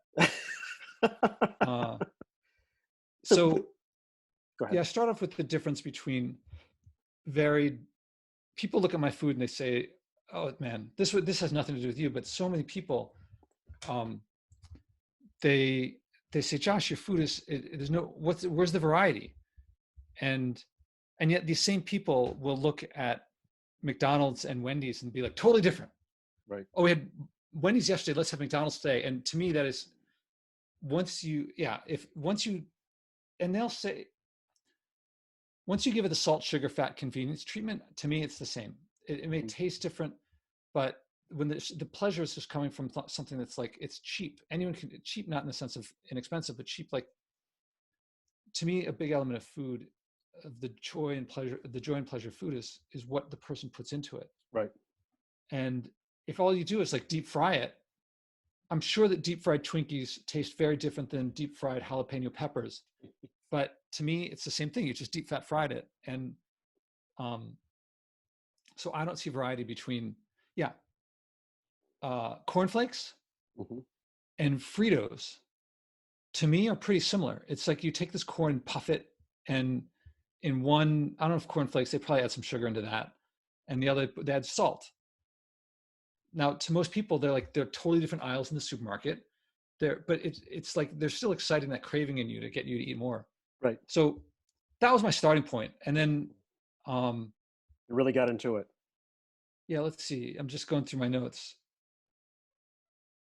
Oh, and then I started talking about the education system. Yeah, this is actually I never thought of before I started writing this. That because I teach experiential project-based learning, Hmm. and which means I don't I do my best not to lecture. I'm sure my students will say that I lecture more than I'm sure that I do, but I try only to respond to questions if I'm giving factual stuff. I'd rather they figure it out on their own. From this perspective, mathematics and philosophy are very different subjects. But in terms of the skills that school teaches you, it's to sit in rows. It's to like the skills are to read and write papers, to analyze in a very academic way. And it doesn't teach you how to um, learn your values. You learn Right. what Plato describes values as, and maybe you can compare and contrast that with Maya Angelou's values. But you don't actually learn your own. Mm-hmm. So much that when people in a situation like this, people lose their shit. Mm-hmm. They don't know they don't know how to handle it. And yet Mandela was in prison for 27 years, came out to become president of the nation of the people who imprisoned him. We have lost the ability. I'm overstating it. We don't teach self-reliance, resilience, things like that. We know how to, but there's a trend moving much more toward teaching the test and more testing and not the type of learning the types of skills, the emotional and social skills that I think are important. That we don't have civic discussion.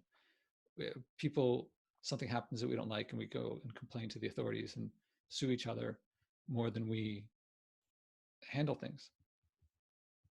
And I would like to. I don't like that. So, like big role models for me are people like Thoreau, Mandela, Viktor Frankl, who, when they were locked up, they were able to frame things so that this was not that this was something that improved their lives, something that they could. I mean, in the case of Thoreau, he chose to do something that would get him put in jail. And in an unjust society, he would say that a just person belongs in jail, and so he felt more free there. And these people, Viktor Frankl in Auschwitz, afterward he wrote about love and bliss. Man, I would certainly choose a lockdown, even for a year or 2 years, over Auschwitz. And we can, these are the things that we're not learning. It's funny because what I'm talking about is not actually what you were talking about, but I'm going through my notes of this episode.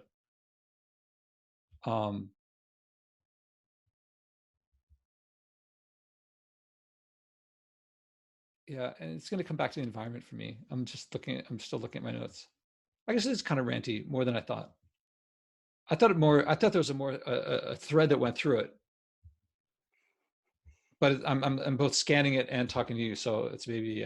Well, look, we'll call the piece up that you posted. Are you looking at that? I'm looking at the bullet points.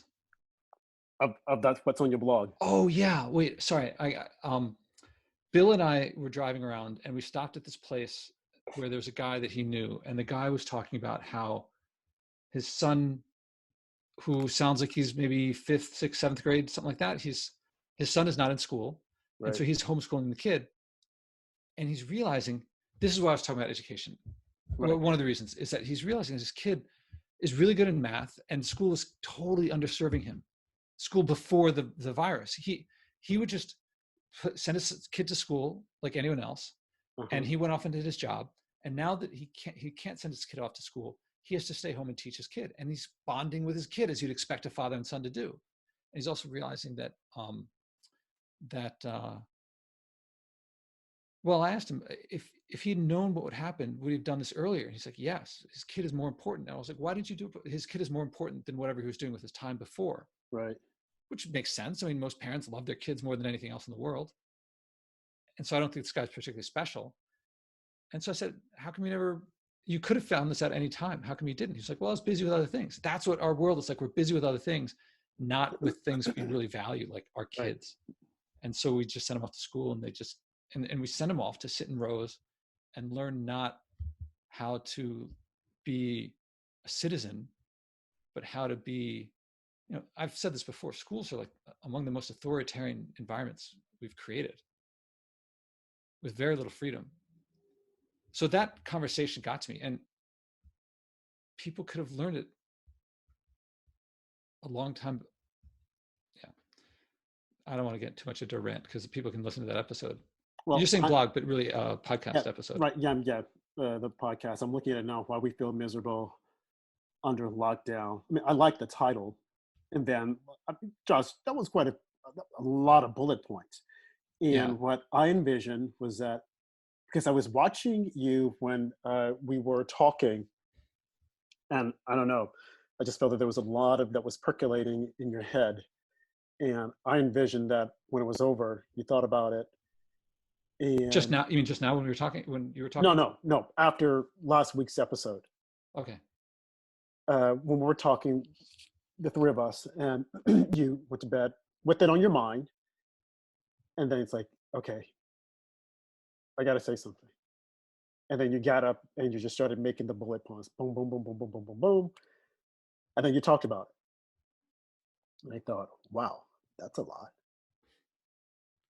And then, like I said, at the point, and I again, I didn't take it personal at all. But when I saw the point, Rob complained. I'm like, I'm a complainer. Rob that for some reason just stood out. I didn't, yeah, I don't think it was, well, some things you do, but I mean, within the realm of most people. But like, here's a line where I said, go complain and use your complaint, your entitled dependence to turn, that was not about you. That's about everyone. Because also, all right, I've had several, I'm in my 5th year of not flying. uh-huh. And of the 1,000 people I've talked about, roughly, I don't know, somewhere around that number that I've talked about not flying, something like 998 of them are like, there's no way I could not fly. I must fly. It's Right. impossible for me not to fly. Uh-huh. And Well, they're not suddenly flying they can all now. not fly. Right. And it's how do I put it? It sucks when people, if someone's in prison and they say, I'm stuck in prison, I wish I could get out. That's unfortunate. Let's say they're an innocent person in prison, but they're Mhm. actually, and we know somehow for a fact that they're innocent and they can't get out. That's really unfortunate. That's a tragedy. You know what's a bigger tragedy to me? What? Someone who's not in a prison, but they create their own mental prisons and argue with you that they're not, that they can't, that that's the way it has to be. Right. And, and to view, they're confusing airplanes with time with their son. Uh-huh. Right. Okay. And they're just missing it. It's almost like someone saying, like someone trying to describe to me how happy heroin makes them, Right. because it does. I mean, you're not going to, I've never tried it. I doubt I ever will. But it looks, from how people talk about it, it probably makes you feel pretty good. It probably makes them feel better than I feel most of the time. How do you So feel there's most of the certainly, time? Wait. How do you feel most of the time? I feel pretty happy, but I don't feel like I'm floating on air. I mean, Euphoric. sometimes I do. Right. Right. I mean, I'm not gonna, I don't know. I'm just thinking of like Train Spotting, the guy, like that scene where he goes in the toilet and he's like floating through. I don't know if you saw the movie. No, never seen it. I've heard about it. So bits So, and pieces, I guess. I mean, it looks like people feel really good, Right. Okay. but So. but I, there's no way the today I rode on the rowing machine. It was the first day up here that was sunny. It didn't hit 80 up here, but and I rode 30 minutes, not all out, Uh-huh. but I don't know, I was kind of tired. Right. But man, that feels so good. And it doesn't have the ecstasy or the pleasure. It's not but that, I will take that enduring emotional reward of achieving something challenging Right. over pure pleasure. Mhm. And you were talking about, like, one of the things you said was that what do we do with China? It's like under our watch, or something, like we let it happen. We didn't let it happen. We dove head first. Like, America as a culture, Right. So right, we dove into it. So we let it happen. We knew. Well, if only we let it happen. Like, we did a lot more than that. We like did we everything automated. we possibly could to do more, as much as we possibly could. Right. Like, damn the torpedoes of like what the consequences might be. Right. But there were people. Right. You're right. But there were also people who were probably telling us are warning us, saying, be careful. But their voices weren't heard. They were silent. Okay, so I just found this piece here. If I can read it, you said, Rob complains about the system, and as best I can tell, spends his time in solitude trying to find how someone is causing his problems rather than appreciating nature that no matter how we try to dominate it, will never go away nor be weaker than us. So that part stood out to me a lot, uh, that I'm not appreciating nature. I'm trying to find someone to say, you don't understand me. This is who I am. Uh, so I guess from what you've been hearing, I'm coming across as a complainer. Well, when you're looking for blame, and I mean, you're saying we can't change the past, but to me, this is it possible this was created in a lab? Yes. Mm-hmm. Even if it was, viruses are popping up. Pandemic, I mean, candidate for global pandemics are popping up all the time. Right. So let's say this did come from a lab. Yeah. There's still gonna be others, and they're gonna come from our belief, our believing that our behavior is leading to these results. Right. I'm not saying we're intentionally making this happen, but Mm-hmm. we are doing things that lead us into where viruses mutate and jump to us. Mm-hmm. And it's not, I don't like when people personify nature or assign motivation, or the virus doesn't have any, like you talked about sperm have that little thing on the back, the flagellum or whatever it's called. Right. The virus has nothing.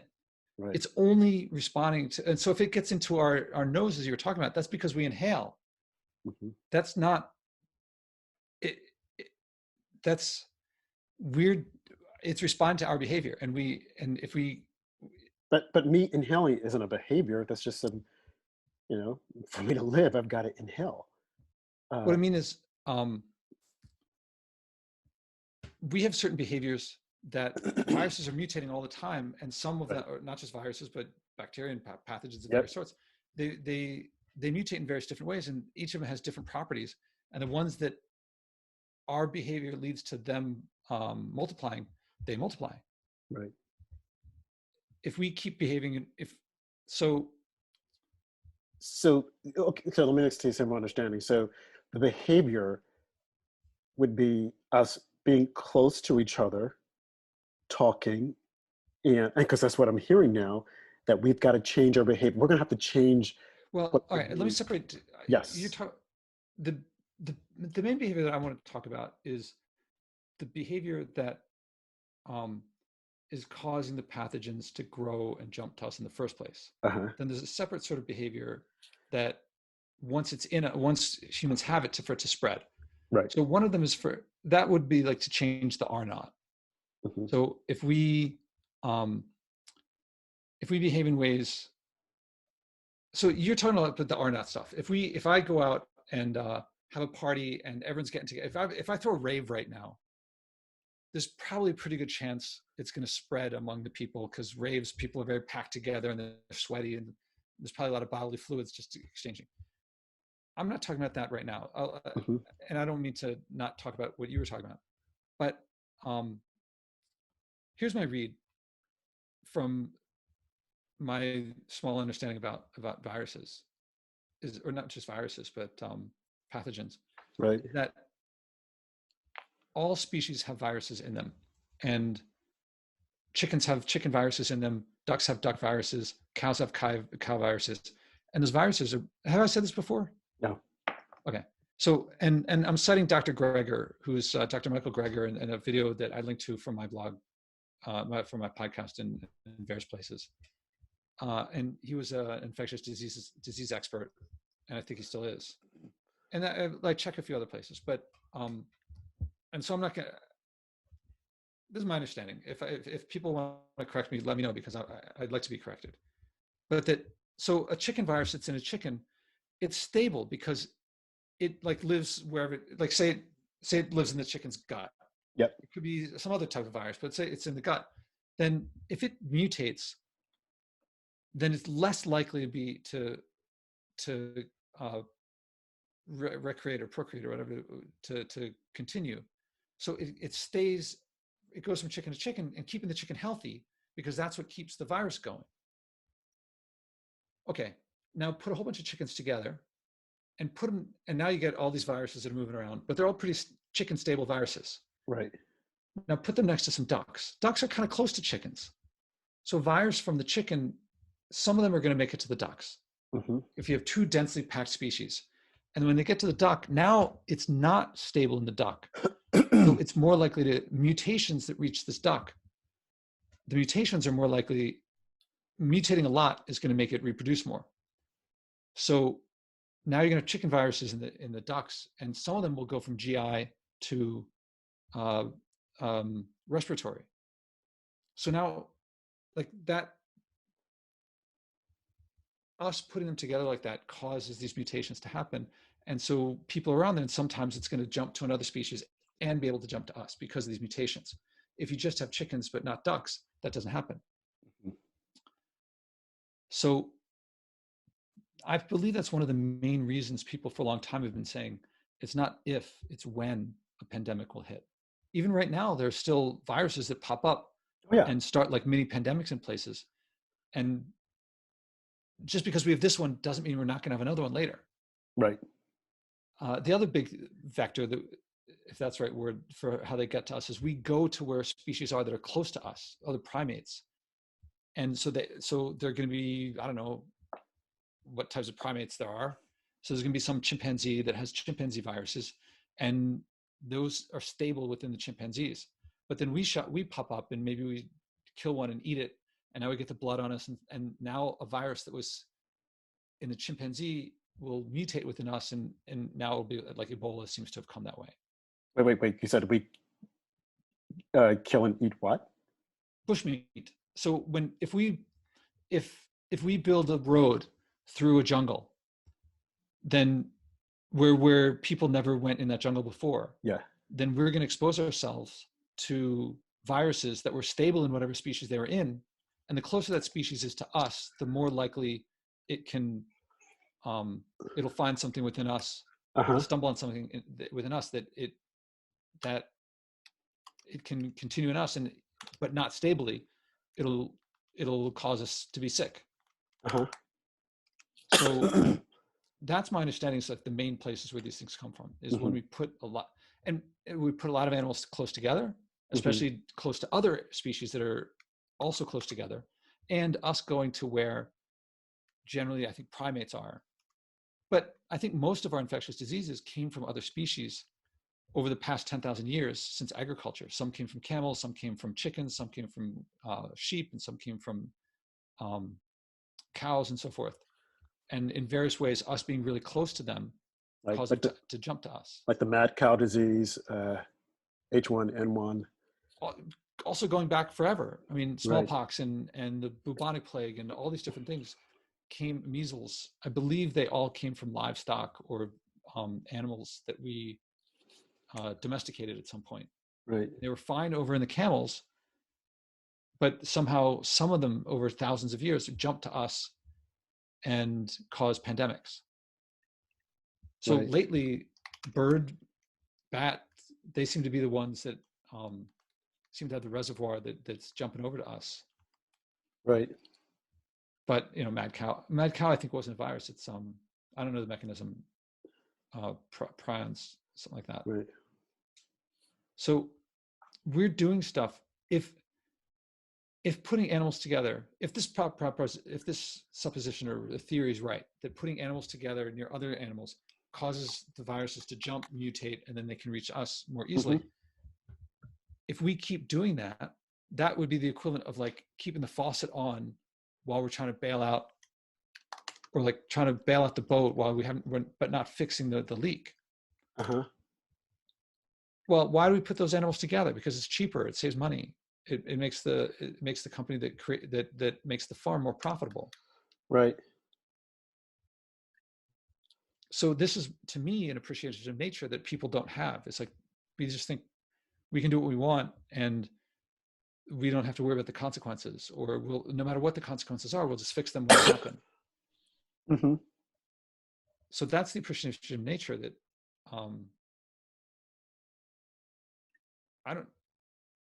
I used you as the entree to that, but I don't hear anyone getting that. Now, maybe my facts are off. Maybe I've maybe he was off. Maybe he was on, but I've misinterpreted it. Many reasons why I might be spewing nonsense, but that's my understanding. And there's a reverence for nature that would say, see, I don't want to sound all like tree huggery. That's not where this is coming from. It's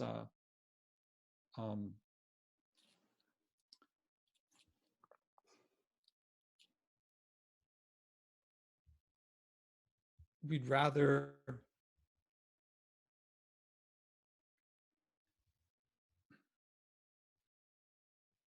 this culture looks more at I don't know how to put it.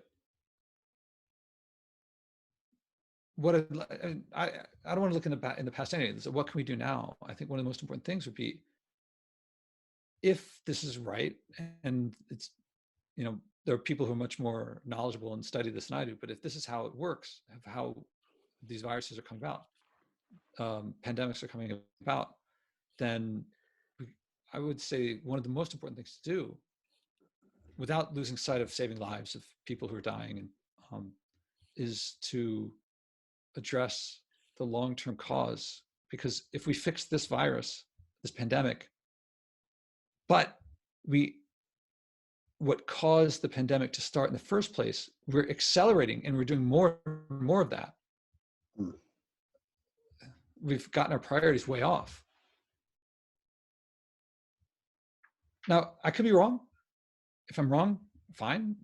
But my understanding is that that's where this is coming from. That's the leak in the ship, and the water's seeping in, and we can bail out as fast as we want. But if the water's if we can't stop the water from coming in, we're never going to stop bailing it out.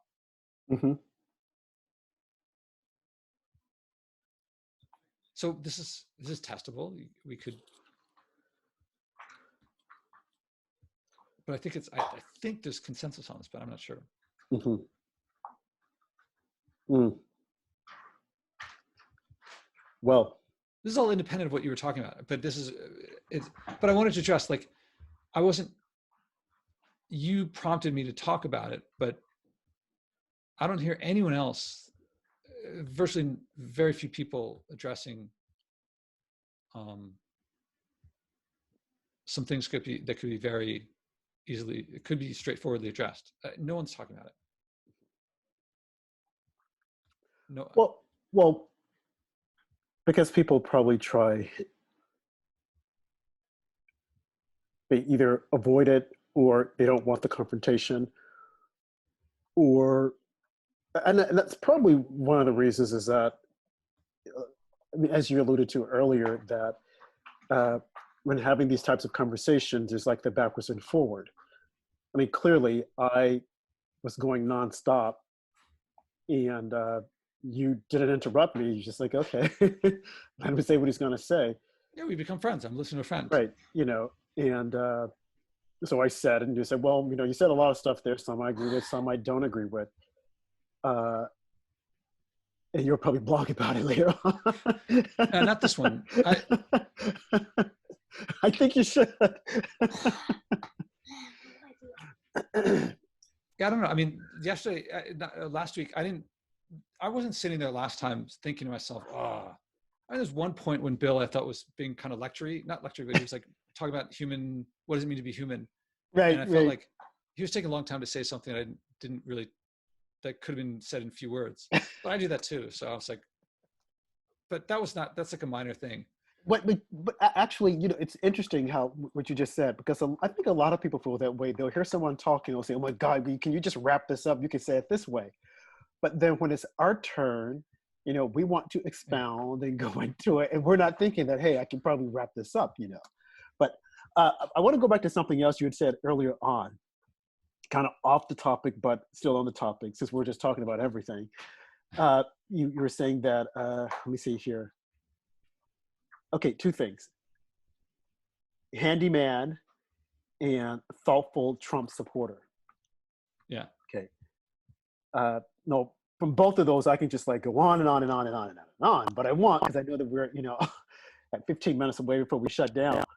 But I always find it interesting when I encounter someone who is either a handyman or a handy woman, because that profession is almost a dying breed. And it goes back to, oh my God, I don't believe I'm doing this and I'm going to do it. Gosh. And it just segues into my whole Trump supporter thing, because believe it or not, Donald Trump has been pushing that for quite some time, that we need to bring back our vocational schools. Oh, Uh, and I I, would. for one, Uh, I'm a big supporter of that. When I was in school, we were told, oh, don't look at vocational school. You're going to go to college and you're going to do this and do that.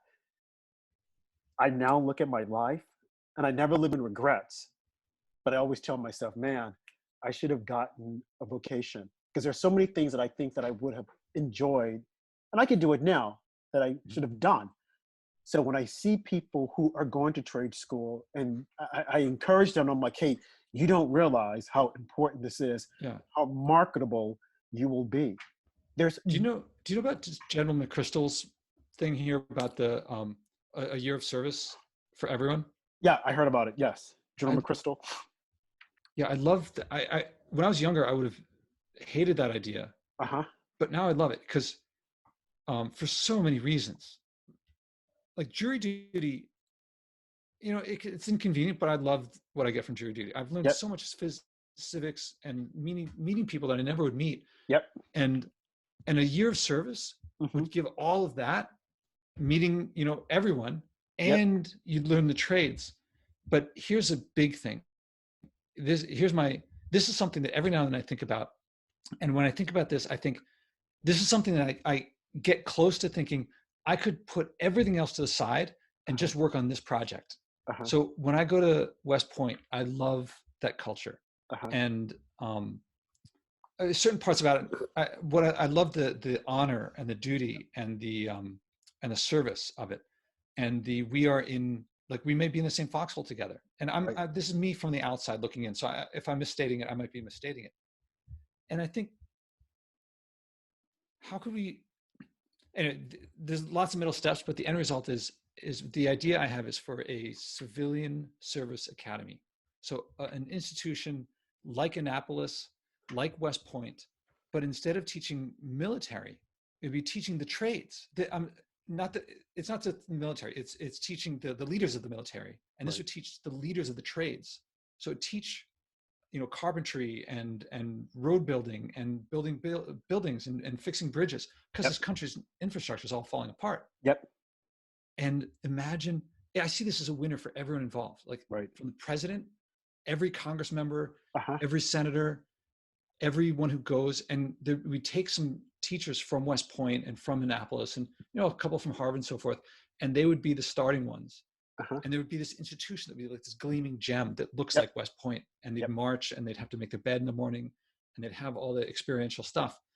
Oh, man, I think it's such a huge winner, and I think it would help go. And for the left and the right, it's like, it's patriotic and it's labor and it's everything coming together, and Well, yeah, I mean, restore the confidence we have in our ability to build things. and that's one way we could probably, jumpstart or bring back the economy, is by, and because it's something that's small, it's nothing that we have to make major changes. Because in order for us to bring all of our manufacturing back from China and all these other places, that's going to be a huge overhaul.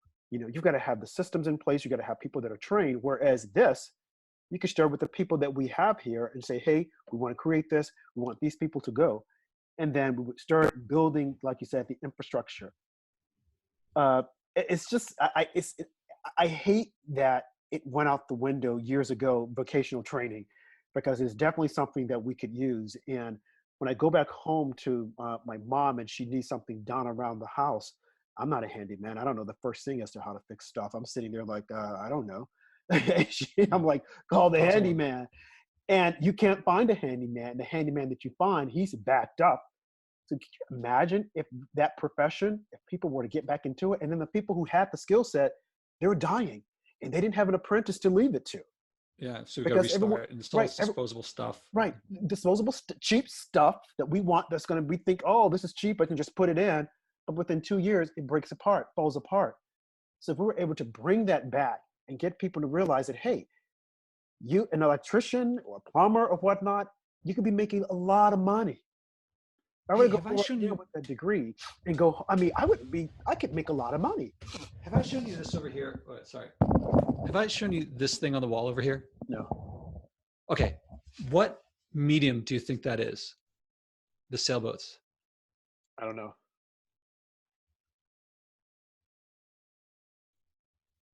Tell me. I don't know. Okay, like, can you tell if it's like a painting or a photograph or? That's what I'm, it looks like a painting. The bottom part looks like it was photoshopped or something. All right.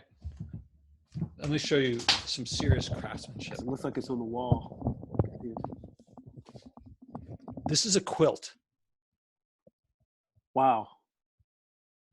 And my mom and stepfather had this machine that lets you, it's like a sewing machine that moves in two directions. Like you can move left, right, forward, backward. Yep. And so they had to cut this out. So it's from a photograph that Bill's mother had.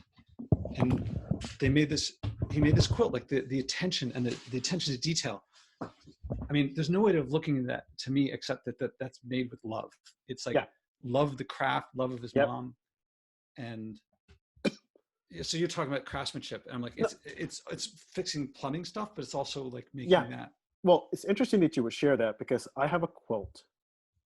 When I was growing up, my mom, my grandmother, and my aunts and great aunts, they would always come together and they would quilt.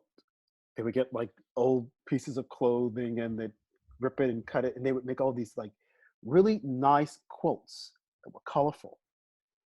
And when I was in college, a friend of mine gave me a quilt. I don't even know if she remembers that, knows that I still have it, that her grandmother made,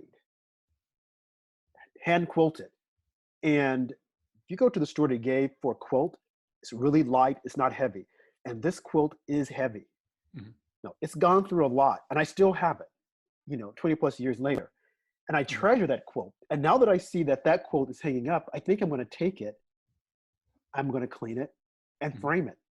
Oh, I yeah. mean, it's one of my prized possessions. And I wish I had quilts that my mom had made. I don't know if she still has her quilts, but I mean, and at one point in time, people would quilt for the winter, as opposed to going to the store and getting these like lightweight blankets and whatnot. So all this stuff, if we could bring it back, we could put America back to work and become dependent upon ourselves.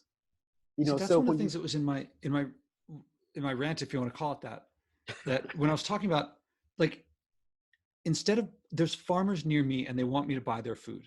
uh-huh, And instead the supermarket is filled with stuff from California, stuff from Argentina, stuff from yeah, all over the world.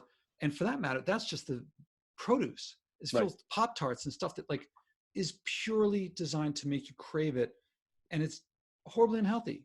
uh-huh, And it's the equivalent of like disposable stuff. It's yeah, I don't even call it food. Do you know I've made up this word doof? yeah. Yeah, so it's doof. There's so much doof. Tell people And what it stands for. well, it's food backward, but it's Right. people say junk food and Uh-huh. fast food, and it's hard to it leads people to confuse doof with food in a way that like no one confuses. If someone's thirsty, no one's like, if people call beer um like fire water, Uh-huh. people might think, oh, it's some kind of water, but no one who's thirsty is like, give me a beer. We can tell that beer and water are two separate things. We don't put them in the same category in our minds.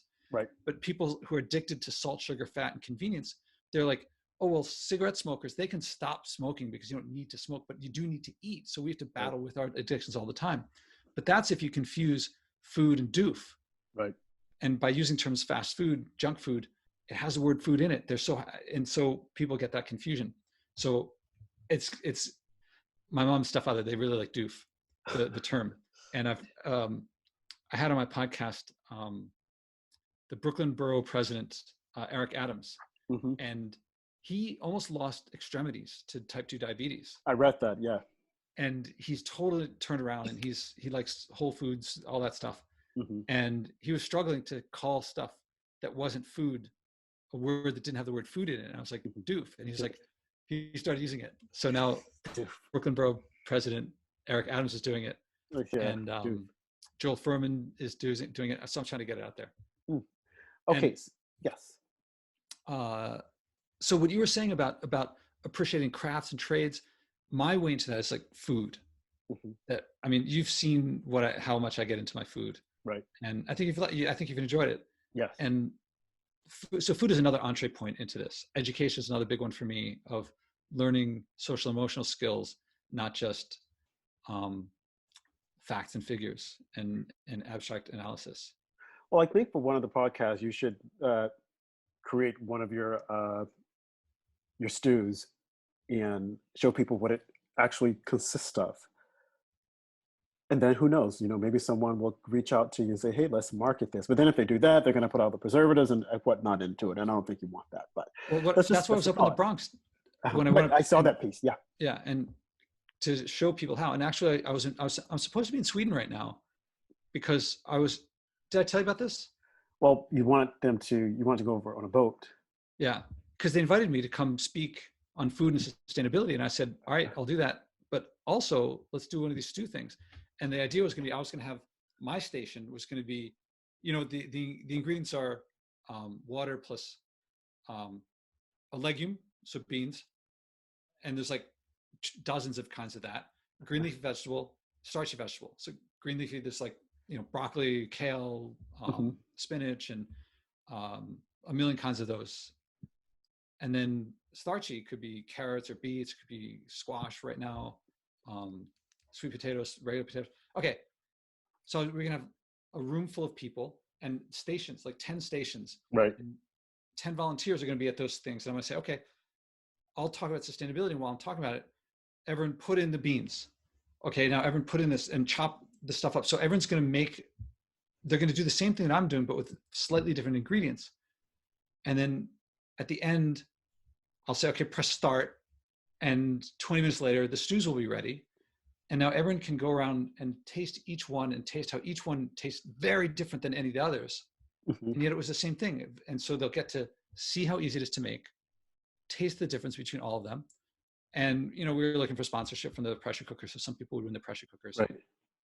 Because I want people to learn that they can do this themselves, just like they can learn to fix their socks and just they can learn to fix their broken toilet and stuff like that. Are you your own press guy or handler? So far, yeah, but I have not. I've made a strategic, conscious choice that when I'm working on my podcast, I focus on great guests and great interviews. Right. That means I'm leaving by the wayside marketing and promotion. Right. Not that I don't think it's important. I think it's very important. But one day, I remember you talking about that when you were at Google session. So I guess I should consider myself as being a great guest because I was on your podcast. I'm honored. I'm honored. No, because as you talk, I'm just jotting down some ideas as I brainstormed the other day, and I mentioned the whole thing with going before corporate America and speaking to different management about leadership and people returning to the workforce, and giving us some ideas as to how to talk to their staff and reassuring everyone, in these times of uncertainty, what to expect and, so forth and so on.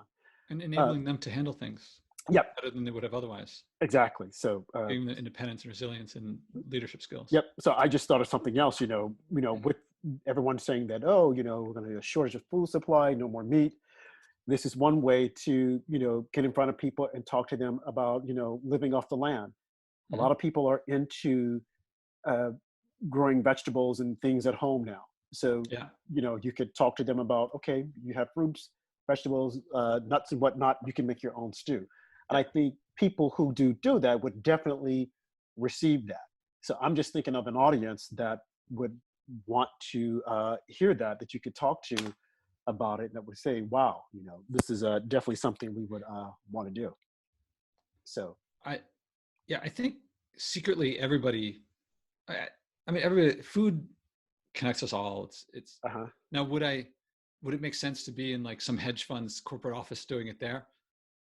Actually, I spoke at a after that talk. I gave a keynote at this thing, and I got invited to speak to an airline, uh-huh, the corporate headquarters of an airline, and they made food a big part of it right, because they were bringing one person there brought a bunch of seasonal food, and it ended up being part of the conversation, even though she was just showing off stuff from her local. right. I don't know where she got it. But I'm thinking more in terms of civic groups that would probably welcome this and want to hear about this, that they could share it uh, to their groups, their members rather, on eating this way. Because you have a lot of times civic groups they have like different speakers to come in and talk about it. Especially people that are health fanatics, they would want to hear about it also. And again, considering the times that we're in of uncertainty, and that we're hearing that there's going to be a shortage of meat. Now, of course, the skeptic in me goes, okay, this is just a way of getting everyone to go vegetarian. But I mean, there is some truth to it. And maybe that is a good thing, considering all the antibiotics and things that they're pumping into chickens and cows and whatnot. So that's just something else I just popped in my head to see if you would entertain that. So we'll talk about it. Yeah, I But spoke at Lululemon last year on Earth Day, uh-huh, and I did I've done a few corporate events with right, food as the basis, uh-huh, which is crazy. Like me 5 years ago, would be like, what? Huh? That doesn't have to. Those right, don't make sense, but now it does. yeah. Lastly, the last thing I wanted to talk about, something that you mentioned that just stood out. You said that your mom and stepfather thought, wow, he's a thoughtful Trump supporter. Hmm. A lot goes through my head because the way the media portrays supporters of Donald Trump is that they're low IQ, uh, not smart, not intelligent, they're rednecks, they're hicks. I mean, the most negative terms, adjectives they used to describe him, simply because this is a billionaire, or allegedly a billionaire, and he isn't, as I started out saying earlier, isn't eloquent as they would perceive him to be. He's not the elitist type. And to me, that's very troubling because they're always talking about the one percenters. Well, who's out there if you don't have the one percenters? The regular Joe Smos, regular Joe Blow. Those are the people that are making the decisions. Those are the people that are affected by a lot of things that go on. And if we belittle these people, and if we just push them to the side and view them as just being hicks, as Hillary Clinton once referred to them as Yeah, being a deplorables. basket Yeah. of deplorables, it's like, simply because you don't like their political views doesn't make them any less of a person than you are. But this is a way that we put people into baskets. And not only that, even when she was running in 2008 against Barack Obama, I remember one commentator, Chris Matthews, as a matter of fact, he said, oh, well, the people that support Barack Obama, they go to Starbucks. And the people that vote for Hillary Clinton, they go to Dunkin' Donuts. I thought, no, I'm not a coffee drinker, but so there is a category of people that go to Starbucks versus those who go to Dunkin' Donuts.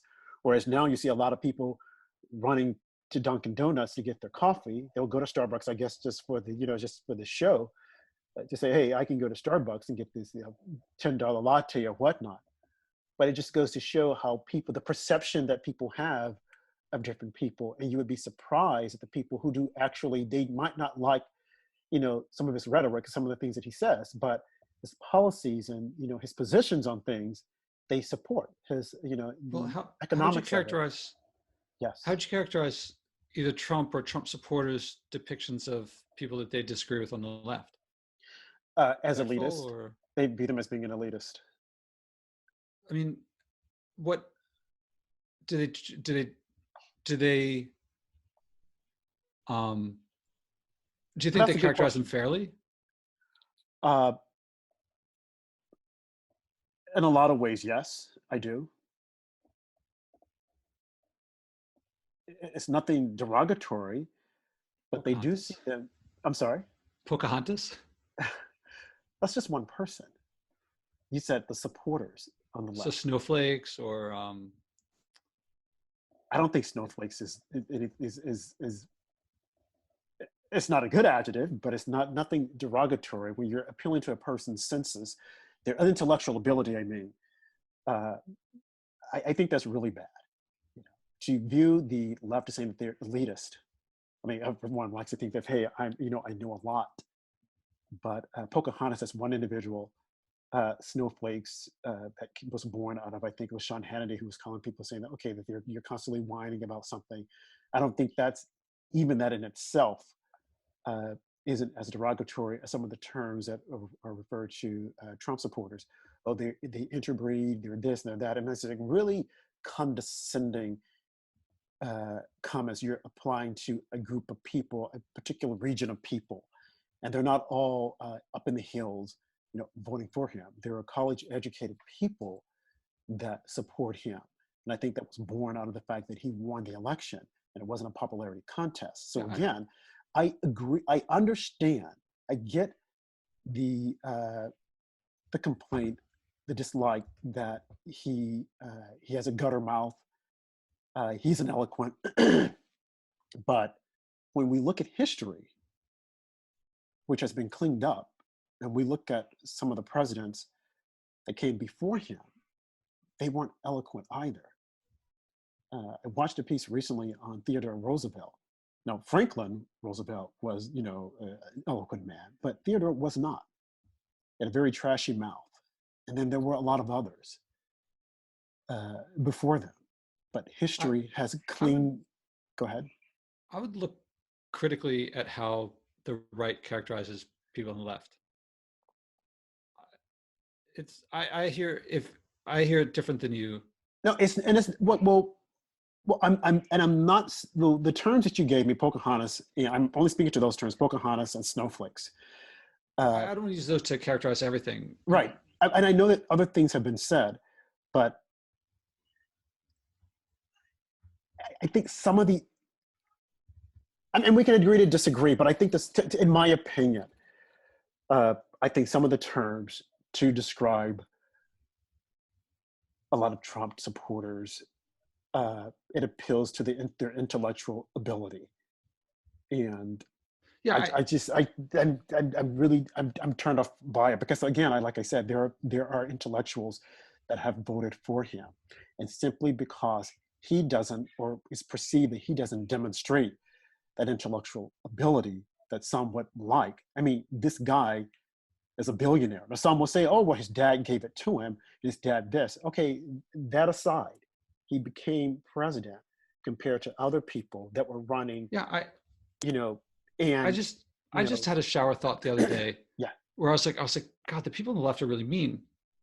And I was like, the people on the right are really mean too. yeah, I just like I don't like people drawing false equivalences, right, but I don't think there's a false equivalence. I think from a leadership perspective, the way I think of it is that there are the issues, but then there's the emotional tenor of how people, and I think both yeah, sides are behaving right, very, very similarly. right. Emotion, yeah, yeah. No, I again, I don't disagree with that. Like we're a Uh, mean country.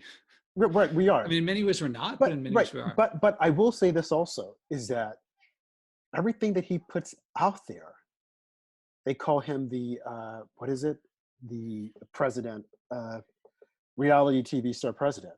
But before there was Trump, everyone was into reality TV. I hated it. I'm like, I don't want to see Survivor because I know that it's not real. I don't. I I've mean, a never lot of seen it. the. Yeah. I mean, these shows were just like rampant on every station. Everyone was getting into it, and he entered into the market, and everyone loved him.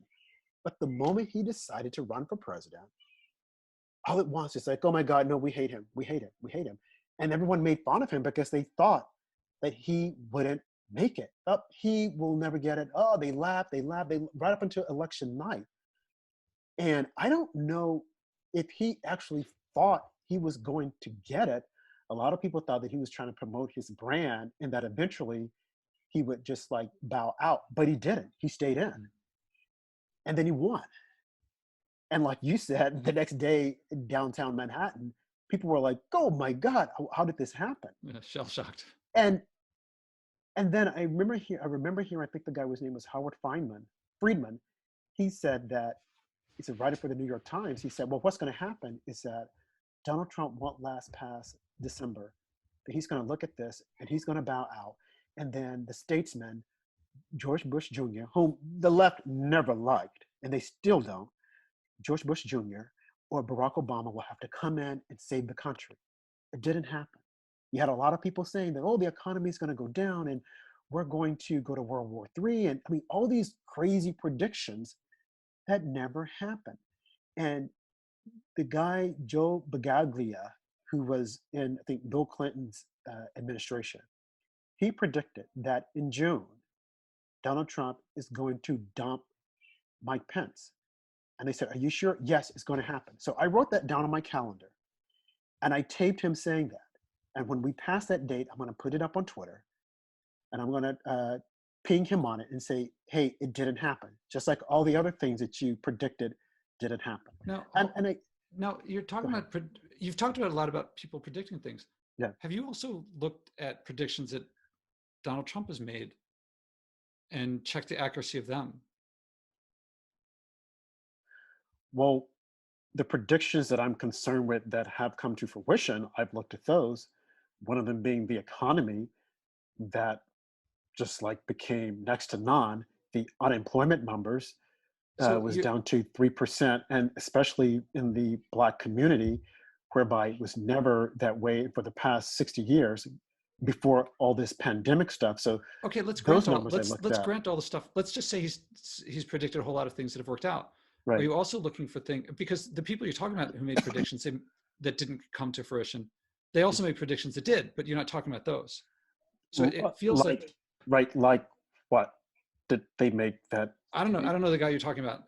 The Well, guy Brigiglia. but not just him, but some of the others, because some of them made the prediction that there was Russian collusion, which was one of the biggest. I'm looking at the big predictions that were made on both sides, and they told us day in and day out that there, without a doubt, especially Adam Schiff, that there was Russian collusion and that they had evidence, and there was no evidence.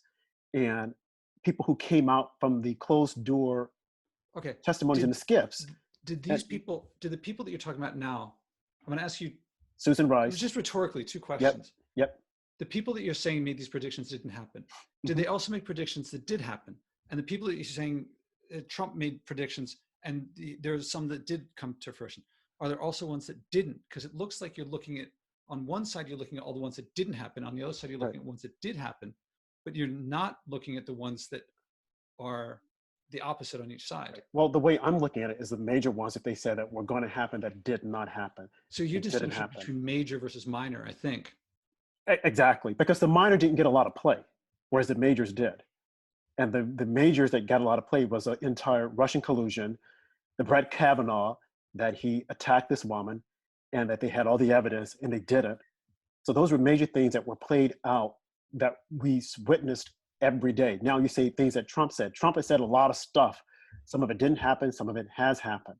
But the ones that they gave play on, that they thought that they would be able to catch him on, it took place. They said that he would never be able to turn the economy around, that jobs wouldn't come back. Barack Obama even said that the jobs came back. The economy, again, unemployment, the lowest it has ever been in the So past you 50 keep looking years. at the, Because, and I look I at those because those are important to not only for the him community, but for the community as a whole in the country, but definitely for the Black community. When he made the second chance, people were saying that that could never happen. You know, we can't reform people that are in prison. We can't give them a second chance. And people said, we want to do it, but we're not going to because we can't. And he made it happen. So those, to me, those are important things that not affect just a group of people, but the country as a whole, because when everyone is working at full capacity, I mean, the economy is thriving, people are happy. So when you say, well, what about things that he said that didn't happen? Okay, well, let's look at the things that he said that didn't happen. Uh, what did he say? We can look at North Korea when they said that he was going to go to war. That hasn't happened. He said that, well, we're working on a deal with them, and he says it all the time, and it hasn't happened. But we aren't where we were I'm not saying three and a didn't half happen. years I'm ago. saying that what he said It's not happened or didn't happen. Right. It's consistent with his prediction or not. Uh-huh. I Like,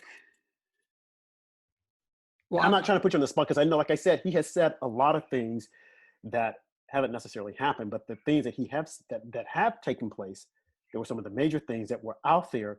The other side said that he couldn't do it, but he did it. He said, okay, he said that this when all this is over, the whole Russian collusion, we'll see that I was spied on. He said that before they started investigating him. From day one, he said that I was spied on, and everyone laughed at it. They laughed at him because he used the word spy and not surveil, only to find out that he was truthful, that he was spied upon. His campaign was spied upon. see, you So, again, you're always pointing out. You sound like you want to defend Trump and attack his attackers. well, not I want to defend Trump, I want to defend the truth. And I want to point out the falsities of those who said that he did something where he didn't do it. Because again, this was huge.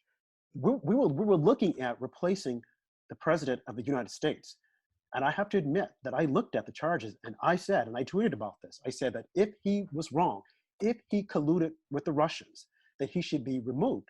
But I then also caution everyone. I said, understand what we're saying when we say collude, because he can, at any given point in time, go to Russia or any other country, China even, and say, give me information on my opponent, and they can give it to him. But the moment money is exchanged according to the law, that's when we're looking at collusion, and that is illegal. That never happened. But when we look at the Clinton campaign and we look at the Russian dossier, it did take place because someone in her campaign did exchange money. So again, I said on my Twitter feed that if he colluded, he should be removed from office if money was exchanged. And I said, Mr. President, make certain that didn't happen with you or anyone else. It did not take place. And now that the records are coming out, we see that it didn't take place. So I'm not defending him per se. I'm defending the truth. I'm defending the Constitution. I'm defending the law that we all have to live by. And what I am pointing out are the fallacies that the other side, the left, said that, hey, this is what he did with no uncertainty, and we have proof, and that proof is yet to materialize. And again, I say that this is important because we were looking at removing, the president of the United States. We're saying that he was a Russian spy. So there might have been other things. And they've said a lot of other things that I put on my Twitter that, ancillary, they're small, but, a lie is a lie, no matter how big it is. But to me, when we're looking at removing the president of the United States, because we're saying that our leader that was elected by the people, that the people were hoodwinked, that they were tricked in believing that this guy was out for them, when in actuality, he colluded with our adversary to get the highest office of the land, and then he was going to turn that over to them. That wasn't the case at all. And to me, that in itself, to think that that happened in the United States, and we know that it happens in other countries, is a grave concern. And I think that we all, as Americans, no matter who it was, we should be concerned that we were lied to by our elected officials for the simple fact that they don't like this man. And fine, I get it. But to lie about it for 2.5 years, and people right to this day still think, nope, he colluded. And some of them are still saying it. Maxine Waters, they're saying, oh no. And even the Davis election, some of them said, I am not going to attend the election because he is not a legitimate president. He's illegitimately elected. And these were some of the Black leaders. And I shake my head, I'm like, are you serious? You have no proof. But because of your standing in the Black community, you're going to say that he's an illegitimate president. So that concerns me, considering that Black people, from where we've come from and where we are now, and to say that we are Americans, we're part of this great institution, and then to be so cavalier to say, hey, he's not the president, he's illegitimate. And then for people to fall into lockstep and say, yeah, that's right, when there was no evidence, but you could say it and get people to believe it because of your standing. And to this day, now that we see that that was not true, and still people believe it, that concerns me. So it's not just, again, I'm defending him. I like to think that I'm defending the truth. It just so happens that he's attached to that, a person who is very polarizing and that people don't like. And if I could also say this, same with Hillary Clinton, when this whole thing came out about her emails, and they were saying, oh, we want to see it. I'm like, who gives a freak about her emails? I don't care about her emails. But the way it was handled, it wasn't handled the best way. Even with Benghazi, I defended her on that. I even defended Bill Clinton, where they're saying, oh, about the affair. I'm like, that's none of our business. I don't care about him having an affair with someone. That's between he and Hillary Clinton. But what mattered was the fact that he lied. He committed perjury. Now, should they have taken it that far? No, I mean, come on. But it did happen. We have to obey the rule of the law. The law's for everyone. So that's my take on it. You sat back like, okay, here he goes again. Yeah, He's pontificating. Well, I didn't want to interrupt, but I mentioned the rowing earlier, and my ass is killing me. Because a lot of people think rowing is like all arms, but it's really legs. I don't, and I gotta say, I don't understand rowing. I see people doing it at the gym. I tried it. I guess you gotta have the mindset. You've got to get into it, because I never liked the treadmill. I'm like, you're just running in the same place like a mouse in those little cages, like going around and around in circles. Like, what are you getting out of it? Now I happen to like it. I like to get on it. And I like to just like really nail it, go as fast as I can. So with rowing, I'm like, okay, what is this doing for me? Oh, it's good for your heart, your cardio. It works your entire body. I'm like, okay, fine.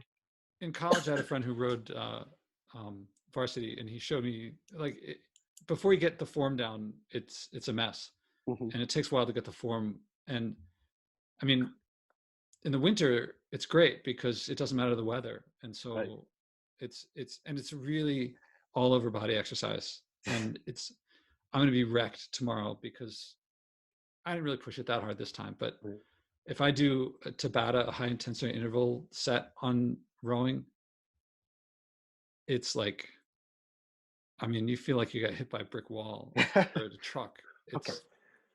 Okay. So I'll end my pontificating my rant, because I know that I've gone on and on and on tonight, and you just sat there, listen patiently, or seemingly patiently. But I'm sure you'll probably blog about this and say, Rob, he went on a rant. He's good. I'm not sure. It's not. I'm not trying to win anything here. No, neither am I. I'm just, there's a technique that I've recently come across. The name is too annoying to me. I don't like to say the name, but there's like a tech. You know what a straw man is, right? People they'll like say, this is the person that you don't like, and then you actually defeat someone who's not that, and you act like you've defeated the person. Right. And to the savvy person, you're like, oh, that's a straw man argument. That doesn't actually fly. Right. Have you heard of the steel man technique? No. So steel man is it's not to win a debate. It's to promote understanding between people. So the challenge would be two people to describe the other person's argument as better than they could. Right. So in your case, you're ascribing motivation to people you disagree with. The challenge is, can you describe their argument so well that they would say, yes, that's what we're doing. It's very interesting. I think I could. I find myself doing that a lot. That's why, like, when my parents, my mom and stepfather say, like, when it's like, oh, maybe I'm being prejudiced, I'm like, yeah, because I try to go to the other side. See, I don't want to say the other side, because I distance myself from both sides enough that I feel like I don't pretend I have, like, that's why I see both sides as like being mean to the other. Right. Because when I'm not attached to one of the positions, then you start seeing things differently. Better or worse, I can't say, but just differently. No, I confidently say that I could probably describe what their argument is. As I said, I start off by saying that I know why they don't like him. Although I propose we start off the next time that way, and not getting into it now. Absolutely. You would be surprised. And I should have opened this window. It's like hot in here. I've been blinking. Yeah, it's warm here as well. It's a little stale. Yeah. Okay. Like, so, this has been a very good conversation. that we've had, and we'll have others, I'm Yeah, sure. I can't pick a trend that they're interesting always, Right. uh, but it's like I can't each time. Like at the beginning, I was talking a lot of like past ones, and then you were talking more this time, I would say, Hmm. and last time we had Bill. It's like the flow, and it's um, very interesting. Right. So when this is all over, it'll be interesting to see where this goes also, because either we'll be sitting in front of each other in hazmat suits with a face mask on, or we won't be at 6 feet apart, or we won't. But yeah, I would like to see that format also, just us there, with the camera on us, and we're talking, like a table talk, or so to speak, and I mean, this is good, but I would like to see how that turns out as well. So again, to all the listeners and the viewers, please feel free to share this. Usually I would try to promote it on Twitter, but I haven't been successful the past couple of weeks because Twitter has been threatening to shut me down. So I've been moving cautiously. Hmm. But I have put it up on Facebook and on YouTube, and I've been contacting other people who aren't on Twitter and other social media platforms to take a look at it. And it's been well received, especially the one that you and I did with Bill. And Oh, then I cool. did another with the guy from I think from Venezuela. He was talking about Venezuela, and I was surprised that I was able to, provide commentary on that, because it was just thrown on me all at once. And I'm like, oh, okay, here we go. But again, do listen in. Give us your feedback, what you like, what you don't like. If you want to share, if you want to join in with us, feel free. But I'm Rob JH1 on Twitter, and you can catch Josh on his blog, JoshuaSpodek.com.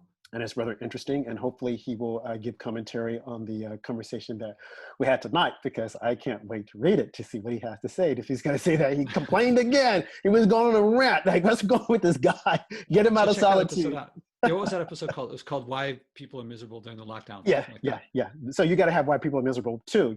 Rob the angry man. Got to read that. So Well, I stay had a tuned. couple. I had a couple of really good guests recently. I got two NFL players. Oh, And okay. I love talking to professional athletes, Yeah. people who Reach their peak. reach their potential and Yep. then go past it, and Right. through teamwork help others do the same. I love that. And the guy I was just talking about, Jaden Graham, who plays for the Atlanta Falcons. Well, I mean, all of them. It's just talking to him about, they're struggling now because there might be a season, there might not be a season, Right. and they're not going to let being locked up. Both of the guys I talked to recently, they're like, this is my opportunity to get the upper hand, because a lot of people are going to be sitting at home not working out. So I'm going to work out extra. Yeah. And I love that.